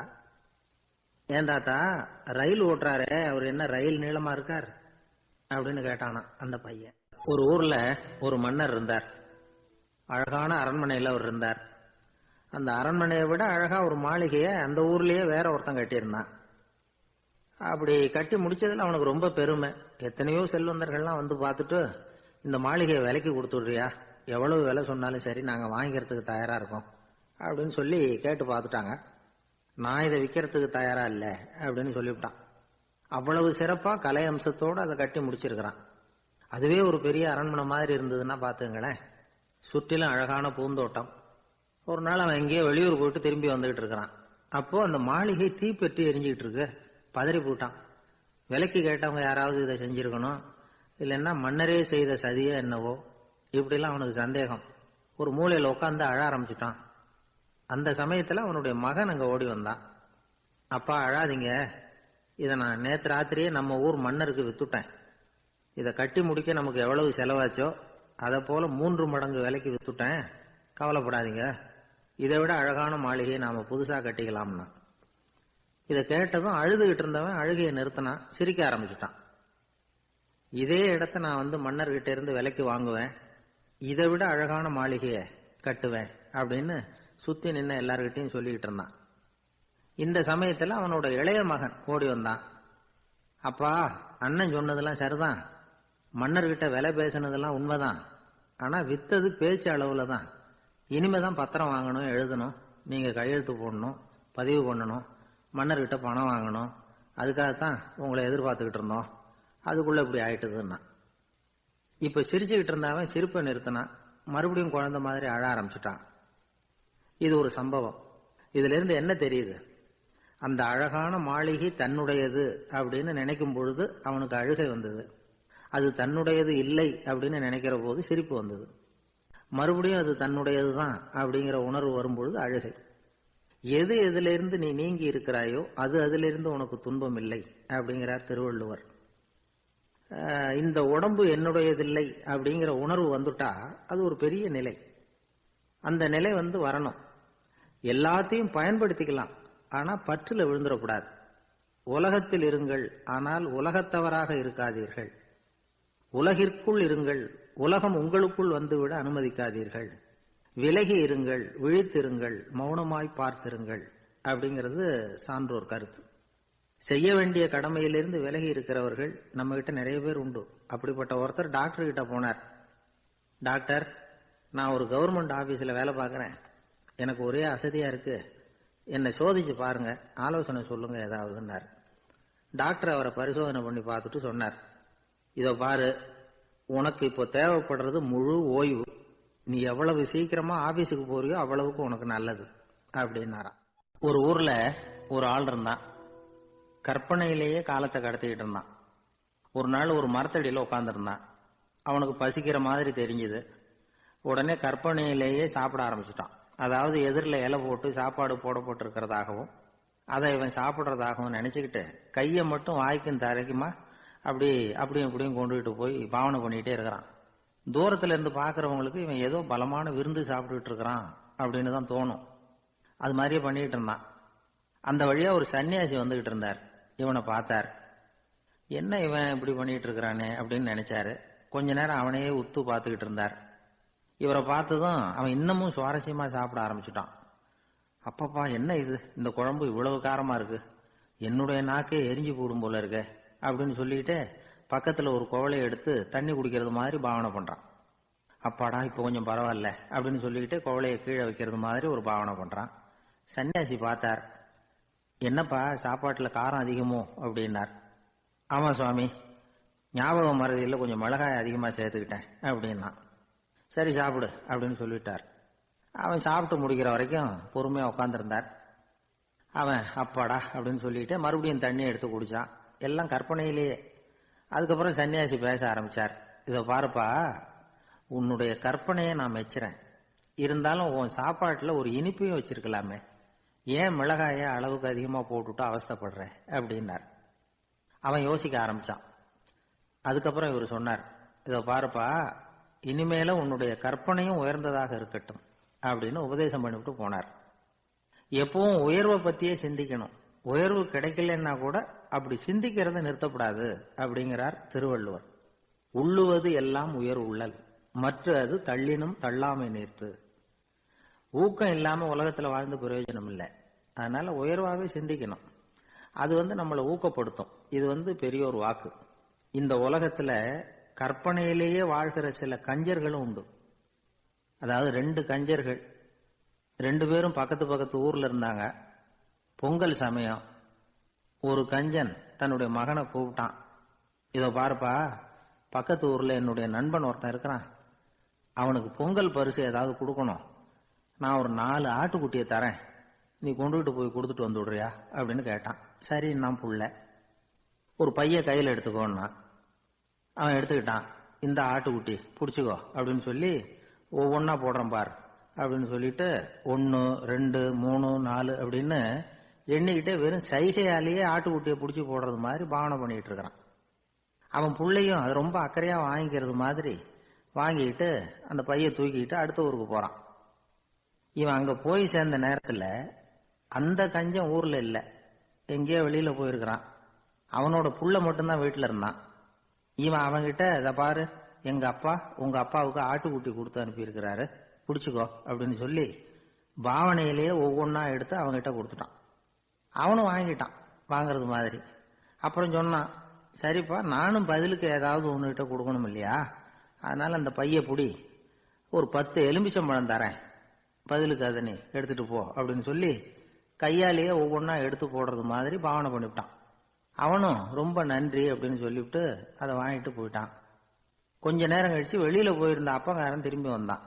உள்ள சொன்னான், அப்பா உன்னோட நண்பர் அவருடைய மகன் மூலமா உனக்கு 6 ஆட்டுக்குட்டி கொடுத்து அனுப்பியிருந்தார், நானும் பதிலுக்கு ஒரு 10 எலுமிச்சம்பழம் கொடுத்து அனுப்பியிருக்கிறேன் அப்படின்னா. எப்படிடா கொடுத்தேன்னு கேட்டார் அப்பா. இப்படிதான் கொடுத்தேன்னு சொல்லி சைகையிலேயே காட்டினான். இதை பார்த்ததும் அப்பங்காரனுக்கு பயங்கரமா கோவம் வந்துட்டுது. பலார்னு அரைஞ்சுட்டான் பையனு. ஏன்பா அரைஞ்ச, 10 எலுமிச்சம்பழம் கொடுத்துட்டேனே அப்படிங்கிறதுக்காகவா அப்படின்னு கேட்டான். அது கூட பரவாயில்ல, நீ காட்டுற சைகையை பார்த்தா ஆரஞ்சு பழம் சைஸுக்கு இருக்குதே, அவ்வளவு பெருசா ஏன் கொடுத்த, அதுதான் எனக்கு கோபம் அப்படின்னு. ஒரு ஊர்ல ஒரு குரு இருந்தார், ஜென் குரு. அவரை தேடிட்டு ஒரு மன்னர் வந்தார். வந்தவர் ஜப்பான் மன்னர். தோட்டக்கலையை பத்தி தெரிஞ்சுட்டு போறதுக்காக அவர் வந்தார். எப்படி தோட்டம் அமைக்கிறது அப்படிங்கறத பத்தி அந்த குரு விவரமா சொல்லி கொடுத்தாரு. 1 நாள் 2 நாள் இல்ல, 3 வருஷம் கத்து கொடுத்தார். அதுக்கப்புறம் சொன்னார், நான் கத்து கொடுத்துட்டேன், இனிமே நீங்க போகலாம், போய் தோட்டம் அமைக்கலாம், அதுதான் உங்களுக்கு பரிசை. தோட்டம் அமைச்ச பிறகு சொல்லி அனுப்புங்க, நான் வந்து பாக்குறேன். நீங்க இங்க என்னவெல்லாம் கத்துக்கிட்டீங்களோ அதையெல்லாம் அங்க செயல்முறையில செஞ்சு காட்டுங்க அப்படின்னு சொல்லி அனுப்பி வச்சார். மன்னர் போனார். அரண்மனைக்கு பக்கத்திலேயே ஒரு பெரிய தோட்டத்தை உண்டு பண்ணினார். அழகான மரங்களையும் செடிகளையும் உருவாக்கினாரு. கிட்டத்தட்ட 1000 தோட்டக்காரர்களை பயன்படுத்தி 3 வருஷங்கள் முயற்சி பண்ணி அந்த அழகான தோட்டத்தை உருவாக்கினார்.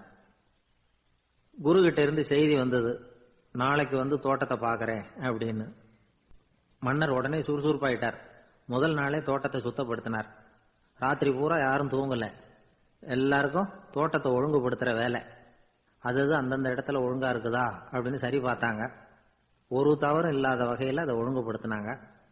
மறுநாள் குரு வந்தார், தோட்டத்தை பார்த்தார். அவருக்கு கோபம் வந்துட்டுது.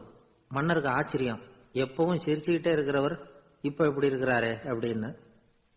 மெதுவா குரு கிட்ட போய் எல்லாம் சரியா தானே இருக்குது அப்படின்னார். எல்லாம் சரிதான், ஆனாலும் எங்கே அந்த பொன்னிற காற்று அப்படின்னார். உதிர்ந்த இலைகள், பொன் மஞ்சள் நிற இலைகள் காற்றில் அப்படி புரண்டு ஓடுவதை நான் பார்க்க முடியவில்லையே அப்படின்னாராம். அது இல்லாம இந்த தோட்டம் உயிரோட்டம் உள்ளதா இருக்காது, இதுல பாடல் இல்லை, ஆடல் இல்லை, அதெல்லாம் இல்லாம இந்த தோட்டம் ரொம்பவும் செயற்கையா தெரியுதுன்னாராம். மன்னர் இப்பதான் யோசனை பண்ணார். கீழே கிடந்த காஞ்சி போன இலைகள் மட்டும் இல்ல, மரத்துல இருந்த காஞ்சி போன இலைகளையும் அப்புறப்படுத்தி சுத்தமா வச்சிருக்கிறார். இறப்பும் வாழ்க்கையினுடைய ஒரு பகுதி தான். மரணம்ங்கிறது வாழ்க்கைக்கு எதிரானது அல்ல, அதை நிரப்பும் ஒரு பகுதி தான் அது. மரணம் இல்லையில் வாழ்க்கையே இல்லை அப்படிங்கிறது பெரியவங்க கருத்து. இப்ப அந்த தோட்டம் அழகா தான் இருக்குது, இருந்தாலும் அது ஒரு ஓவியம் மாதிரி உயிர் இல்லாமல் இருக்கு. குரு ஒரு வாளியை கையில எடுத்துக்கிட்டார், தோட்டத்தை விட்டு வெளியில போனார். ஏற்கனவே வீசி எறிந்த அந்த சருகுகளை எல்லாம் அள்ளி கொண்டுட்டு வந்தார். உள்ள எல்லா இடங்கள்லயும் அதை வீசினார். உடனே காத்து அந்த காய்ந்த சருகுகளையும் பழுத்த இலைகளையும் அசைக்க ஆரம்பிச்சுட்டுது. இப்போ அங்க சலசல சத்தம், சங்கீதம், இலைகளின் நடனம், ஓவியம் மாதிரி இருந்த அந்த தோட்டத்துக்கு இப்போ உயிர் வந்துட்டுது. இதுதான் அந்த பொன்னான காற்று அப்படின்னாராம் குரு. மன்னருக்கு புரிஞ்சது. மிகப்பெரிய ஜென் கேள்வி ஒன்று உண்டு. உம்மான் அப்படிங்கிற ஒரு பெரிய குருவை பார்த்து துறவி ஒருத்தர் கேட்டாராம், இலைகள் எல்லாம் கீழே விழுந்து மரங்கள் மொட்டையாக இருக்கும் பொழுது என்ன நடக்கும்? இதுதான் கேள்வி. இதுக்கு உம்மான் சொன்ன பதில் பொன்னான காற்று, தி கோல்டன் விண்ட் அப்படின்னாராம். இதுக்கு என்ன விளக்கம்னா, உன்னுடைய எண்ணங்கள் எல்லாம் உன்னுடைய மனசிலிருந்து கீழே விழுந்து உனது உள்ளுணர்வானது மொட்டையாக நிற்கும் நிலைதான் அது. உனது வேர்களின் அருகில் காற்று வீசுகிறது. எல்லா எண்ணங்களும் உன்னிலிருந்து வெகு தூரத்துக்கு புரண்டு கொண்டே சென்று விடுகிறது. நீ அவற்றை கடந்து விட்டால் நீ அவைகளுக்கெல்லாம் மேலெழுந்து கீழே பார்ப்பவனைப் போல நிற்க ஆரம்பித்து விடுவாய். அதுதான் தியானம் என்பது அப்படின்னு சொல்றாங்க.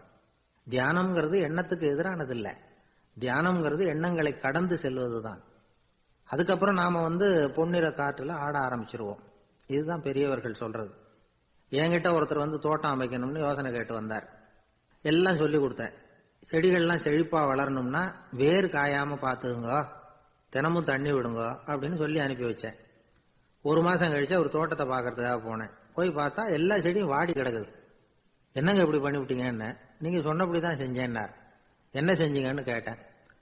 வேறு காயாம பார்த்து சொன்னீங்க, தினமும் ஒரு தடவை எல்லா செடியையும் ஒவ்வொன்னா புடுங்கி பார்த்து வேறு காயாம இருக்கா அப்படின்னு பார்த்துட்டு அதுக்கப்புறம் தண்ணி பாய்ச்சனே, அவ்வளவுதான் அப்படின்னார்.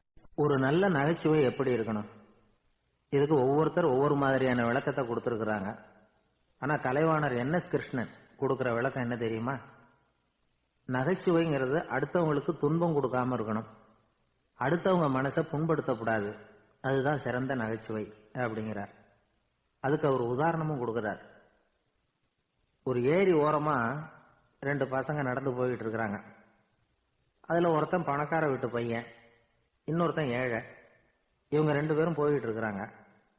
வழியில ஒரு இடத்துல ஒரு ஜோடி செருப்பு இவங்க கண்ணுல படுது. ஒரு விவசாயி அந்த செருப்பை அங்க விட்டுட்டு பக்கத்துல இருந்த ஏரியில கை காலை கழுவிட்டு இருக்கிறார்.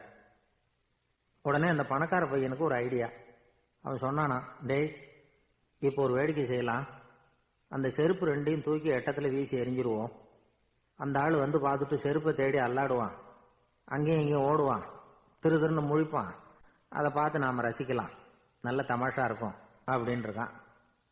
இப்படி சொல்லிவிட்டு அந்த செருப்புகளை தூக்கத்துக்கு போனானா. கொஞ்சம் பொறு அப்படின்னானா அந்த ஏழை பையன். ஏன்னு கேட்டிருக்கான் அவன். இப்போ அந்த ஏழை பையன் சொன்னானா, நீ சொல்றது ஒன்றும் வேடிக்கை கிடையாது, உன்னோட செருப்பு தொலைஞ்சா உன் அப்பா உடனே உனக்கு வேற செருப்பு வாங்கி கொடுத்துருவார். ஆனா அந்த ஆளுக்கு இந்த செருப்பு தொலைஞ்சதுன்னா வேற புதுசா வாங்கறதுக்கு வாயையும் வயத்தையும் கட்டி பணத்தை சேர்க்க வேண்டியிருக்கும். அதனால நான் ஒரு வேடிக்கை சொல்றேன், அது மாதிரி செய், அது இன்னமும் தமாஷா இருக்கும் அப்படின்னு நானா. எப்படி அது சொல்லுன்னு இருக்கான் அவன். செருப்பு ரெண்டும் அது இருக்கிற இடத்துலயே இருக்கட்டும். உன் சட்டப்பையிலிருந்து ஒரே ஒரு ரூபாய் நாணயத்தை எடு, அதை அந்த செருப்பு மேல அதோட குதிகால் பகுதியில வச்சுட்டு நாம 2 பேரும் அந்த மரத்துக்கு பின்னாடி ஓடி போய் மறைஞ்சு நின்னுக்குவோம். அப்புறம் பாரு வேடிக்கைய அப்படின்னா. அதே மாதிரி 1 ரூபா காசு செருப்பு மேல வச்சுட்டு இவங்க 2 பேரும் மறைஞ்சு நின்னுக்கிட்டாங்க.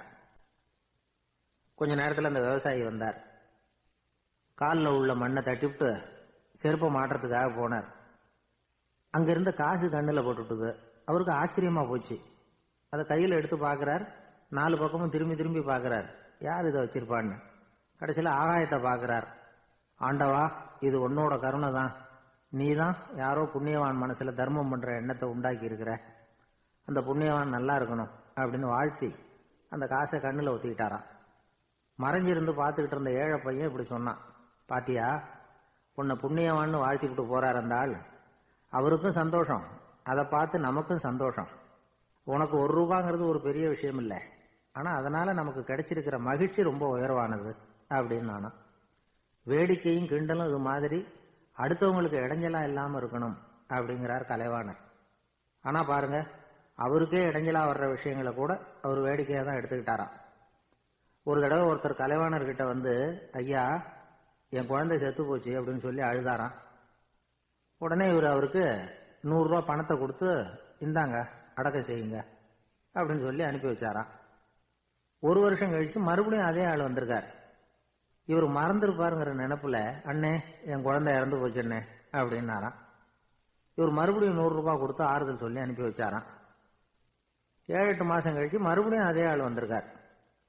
அவர் வாயை திறக்கிறதுக்கு முன்னாடியே இவர் 100 ரூபாய் அவர் கையில வச்சு, போன 2 தடவை தான் குழந்தை செத்து போச்சு, இந்த தடவையாவது அதை சாகாம காப்பாத்தி விடு அப்படின்னு சொல்லி அனுப்பி வச்சாராம். அதுக்கப்புறம் அந்த ஆள் வர்றதே இல்லையா. ஒரு ஊர்ல ஒரு கோயில் இருந்தது, ரொம்ப பழைய கோயில். உள்ள போறதுக்கே பயமா இருக்கும், எந்த நேரத்துல இடிஞ்சு விழுந்துருமோ அப்படிங்கிற பயம். அப்படி இருந்ததுனால யாரும் துணிஞ்சு சாமி கும்பிடுறதுக்கு அங்க போறதில்லை. கோயிலுக்கு வர்ற கூட்டம் கொஞ்சம் கொஞ்சமா குறைய ஆரம்பிச்சுட்டுது. கோயில் நிர்வாகிகள் எல்லாரும் கூடி உட்காந்து பேசினாங்க. என்ன பண்ணலாம்னு யோசனை பண்ணாங்க. எந்த இடம் மோசமா இருக்கோ அந்த இடத்த பழுது பார்த்தாங்க. அங்க எங்க வர்ணத்தை பூசி கொஞ்சம் அழகுபடுத்தி பார்த்தாங்க. ஏதோ இந்த ஊர்ல கோயில்னு ஒண்ணு இருக்கு, அது மக்களுக்கு தெரியணும் அப்படிங்கிறதுக்காகத்தான் இப்படிலாம் பண்ணாங்க. இருந்தாலும் கோவில் இருக்கிற நிலைமை மக்களுக்கு தெரியும், அதனால அங்க வர்றது குறைச்சிக்கிட்டாங்க அவங்க. ஒரு கட்டத்துல யாருமே வர்றதில்லை, நிலைமை அந்த அளவுக்கு ஆயிட்டுது. மறுபடியும் கோவில் நிர்வாகிகள் கூட்டம் நடந்தது. இந்த கூட்டம் கூட கோயிலுக்கு உள்ள நடக்கல, இடிஞ்சு விழுந்துருமோங்கிற பயம்.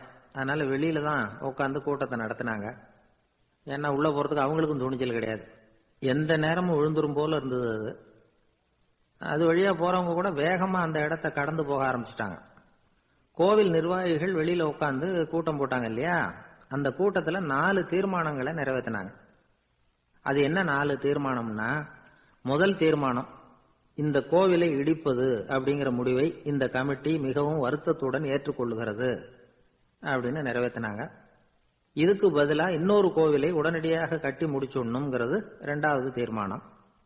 3வது தீர்மானம் என்ன தெரியுமா, பழைய கோவிலின் கதவுகள், அதிலிருந்து பிரிச்சு எடுக்கிற செங்கல், இதையே புது கோவில் கட்டுவதற்கு பயன்படுத்திக் கொள்ள வேண்டியது. பழைய கோவில் இருந்த மாதிரியே அதே வடிவத்தில் புது கோவிலையும் கட்ட வேண்டியது. பழைய கோவிலின் அஸ்திவாரத்தை அப்படியே வச்சுக்கிட்டு அதுக்கு மேல நாம கோயிலை கட்டிக்க வேண்டியது.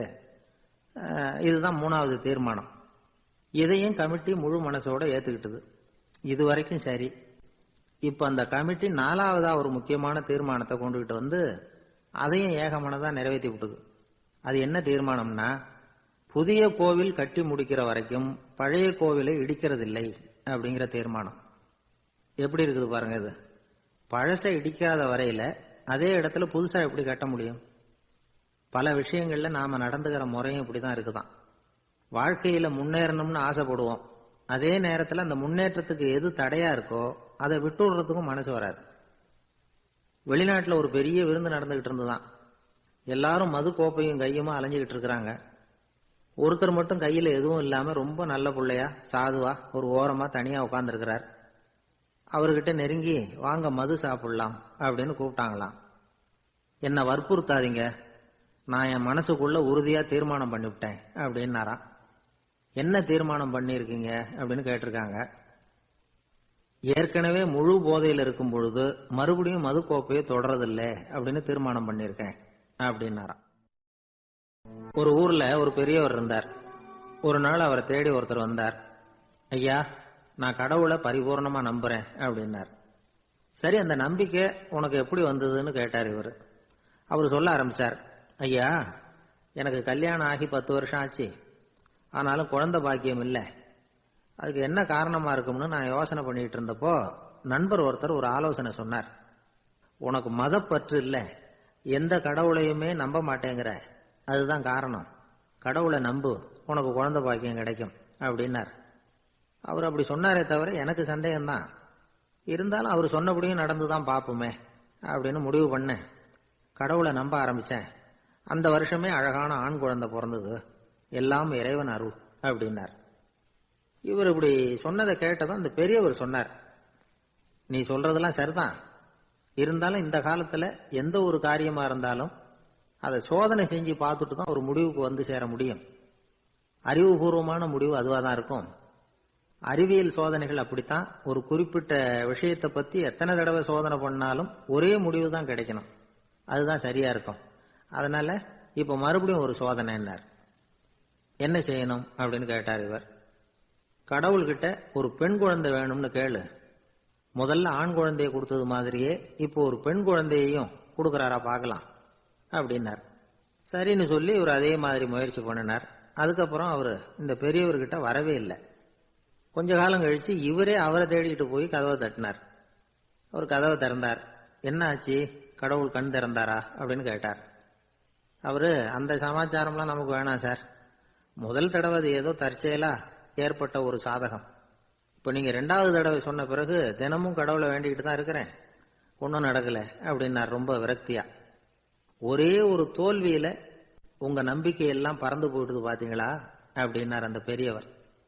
எல்லாம் நல்ல விதமா நடக்கிற வரைக்கும் நம்பிக்கை, எதிர்பார்த்தது தோல்வியில முடிஞ்சுட்டுதுன்னா அவநம்பிக்கை. மற்றவர்கள் பேர்ல வைக்கிற நம்பிக்கை எந்த நேரத்திலையும் விவகாரமாகி விடக்கூடிய சாத்தியம் உண்டு. நாம நம்பிக்கை வைக்க வேண்டியது நம்ம கிட்ட தான், நமக்குள்ள இருக்கிறார் கடவுள். எனவே நம்ம பேர்ல நாம வைக்கிற நம்பிக்கை தான் உண்மையான கடவுள் பக்தி. நிபந்தனையற்ற நம்பிக்கையா அது இருக்கணும்.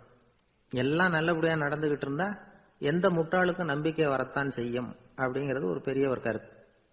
தியானத்தின் மூலமா தான் உனக்குள்ள ஆழமா தோண்டுனா உன்னுடைய அடி ஆழத்துல நம்பிக்கை வந்து அப்படி ஊற்றெடுக்கும், அதை பார்க்க முடியும் அப்படிங்கிறது பெரியவர்கள் சிந்தனை.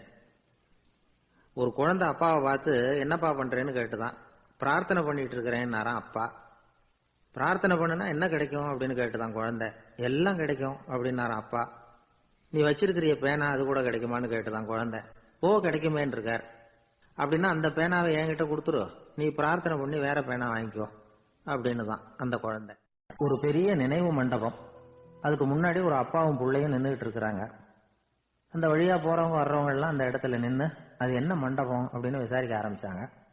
அந்த அப்பாவும் பிள்ளையும் தான் வர்றவங்களுக்கெல்லாம் விவரம் சொல்லிட்டு இருக்கிறாங்க. அதாவது இந்த இடத்துல ஒரு பெரிய மகான் சமாதி ஆயிருக்கார், அவர் சமாதியான இடத்துல இந்த நினைவு மண்டபத்தை கட்டியிருக்கிறோம் அப்படின்னாங்க. ஊரு பூரா இந்த செய்தி பரவிச்சு. நிறைய பேர் அந்த இடத்தை தேடி வர ஆரம்பிச்சாங்க. இங்க வந்து கொஞ்ச நேரம் உட்காந்துட்டு போனா மனசுக்கு ஒரு நிம்மதி கிடைக்குது அப்படின்னாங்க. அங்க இருந்த உண்டியல்ல நிறைய காசு போட்டுட்டு போறாங்க. பணம் கிடுகிடுன்னு நிறைய சேர ஆரம்பிச்சுட்டுது. பணம் நிறைய சேர்ந்த உடனே அந்த அப்பாவுக்கும் பிள்ளைக்கும் தகராறு வந்துட்டுது. பணம் சேர்ந்தாலே சொத்து தகராறு வரத்தானே செய்யும், அது மாதிரி வந்துட்டுது. பையன் அடிக்கடி நிறைய பணம் கேட்க ஆரம்பிச்சான். அப்பா பார்த்தார், யோசனை பண்ணார், ஒரு முடிவுக்கு வந்தார்.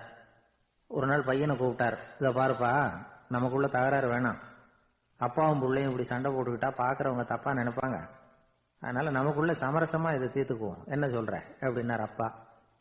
சரி நான் பையன். உடனே அந்த அப்பா என்ன பண்ணார் தெரியுமா, மகன் கிட்ட கொஞ்சம் பணத்தை கொடுத்தார், தன்கிட்ட இருந்த ஒரு கழுதையையும் கொடுத்தார். இதை வச்சு நீ பொழைச்சிக்கோ அப்படின்னு சொல்லி அனுப்பி வச்சுட்டார். மகன் அந்த கழுதையை இழுத்துக்கிட்டு அடுத்த ஊருக்கு போனான். வழியிலேயே அந்த கழுதை செத்து போச்சு. உடனே என்ன பண்ணலாம்னு யோசனை பண்ணான். ஒரு ஐடியா வந்தது. அந்த கழுதைய ஒரு சாலை ஓரமா புதைச்சான். கையில் இருந்த பணத்தை வச்சு அந்த இடத்துல ஒரு கல் மண்டபம் கட்டினான். அந்த வழியா 2 பேர் வந்தாங்க. இது என்ன மண்டபம்னு விசாரிச்சாங்க. இந்த இடத்துல ஒரு பெரிய மகான் சமாதி ஆயிருக்கிறார் அப்படின்னா. இந்த செய்தி ஊர் பூரா பரவ ஆரம்பிச்சுட்டுது. நிறைய பேர் வந்து போக ஆரம்பிச்சாங்க. இங்க வந்தா மனசுக்கு ஒரு பெரிய நிம்மதி கிடைக்குது அப்படின்னு வேற சொல்ல ஆரம்பிச்சாங்க. வர வர கூட்டம் அதிகமா வர ஆரம்பிச்சுட்டுது. உண்டியல்ல பணம் நிறைய சேர்ந்துட்டுது. நகையெல்லாம் கூட கழட்டி காணிக்கையா போட ஆரம்பிச்சுட்டாங்க. அப்பாவை விட மகன் பெரிய ஆளாயிட்டான். இதை கேள்விப்பட்டார் அப்பா. பையனை பார்த்துட்டு வரலாம்னு ஒரு நாள் புறப்பட்டு வந்தார். பையன் ஓஹோன்னு இருக்கிறான். பங்களா, காரு எல்லாம் வந்துட்டுது. எப்படிடா இந்த அளவுக்கு ஆனே அப்படின்னு விசாரிச்சார். அப்பா, எல்லாம் உங்க ஆசீர்வாதம் தான். நீங்க கொடுத்த மூலதனத்தை வச்சுதான் இவ்வளவும் சம்பாதிச்சேன் அப்படின்னு பையன். அது எப்படிடான்னு விசாரிச்சார். அப்பா, நீங்க ஒரு கழுத குட்டியும் கொஞ்சம் பணமும் என்கிட்ட கொடுத்து அனுப்பி வச்சிங்க. அதை எடுத்துக்கிட்டு வந்தேன். வர்ற வழியில அந்த கழுதை செத்து போச்சு. உடனே யோசனை பண்ணேன். அந்த கழுதையை இந்த இடத்துல புதைச்சேன். கையில் இருந்த பணத்தை வச்சு மண்டபம் கட்டினேன். மகான் ஒருத்தர் சமாதி ஆயிருக்கார் அப்படின்னு வதந்தியை கிளப்பி விட்டேன். ஜனங்கள்லாம் ஏமாந்து போய் காசை கொண்டாந்து போட ஆரம்பிச்சுட்டாங்க. நான் பொழைச்சிக்கிட்டு இருக்கிறேன் அப்படின்னா. இப்பதான்டா நீ என் புள்ள அப்படின்னு சொல்லி சந்தோஷப்பட்டாரான் அந்த அப்பா. ஏன் அப்படி சொல்றீங்கன்னு கேட்டிருக்கான் பையன். கழுத குட்டியை புதைச்சி மண்டபம் கட்டியிருக்கிற நீ, ஏற்கனவே நம்ம ஊர்ல நாம கட்டியிருக்கிறோமே மண்டபம், அது இந்த கழுதையோட அம்மாவை புதைச்ச இடம். மகான் சமாதி ஆயிருக்காருன்னு நானும் சும்மா கப்சா தான் விட்டுக்கிட்டு இருக்கேன் அப்படின்னாரான் அப்பா. முட்டாள் ஜனங்களை நினைச்சு அந்த 2 பேரும் சத்தம் போட்டு சிரிச்சாங்களாம். மனுஷன் ஏமாத்துறது ரொம்ப சுலபம். என் கூட படிச்ச ஒருத்தன் திடீர்னு ஒரு நாள் எல்லாருக்கும் அருள் வாக்கு சொல்ல ஆரம்பிச்சுட்டான். அவன் ஒரு ஆபீஸ்லயும் வேலை பார்க்கறான். ஆபீஸ்ல உள்ளவங்க எல்லாம் அவங்ககிட்ட வந்து அருள் வாக்கு கேட்கறது வழக்கம். ஒரு நாள் நான் அவன் முன்னாடி போய் உட்காந்து பேசிக்கிட்டு இருந்தேன். அப்போ அதே ஆபீஸ்ல வேலை பார்க்குற ஒருத்தர் அவங்ககிட்ட வந்து, சுவாமி, என் மேஜையில வச்சிருந்த பேனா திடீர்னு காணாம போயிட்டுது, அது திரும்ப கிடைக்குமா எனக்கு அப்படின்னு கேட்டார். இவன் கண்ணை உருட்டி பார்த்துட்டு, அது உனக்கு கிடைக்காது, புதுசா வேற ஒன்று வாங்கி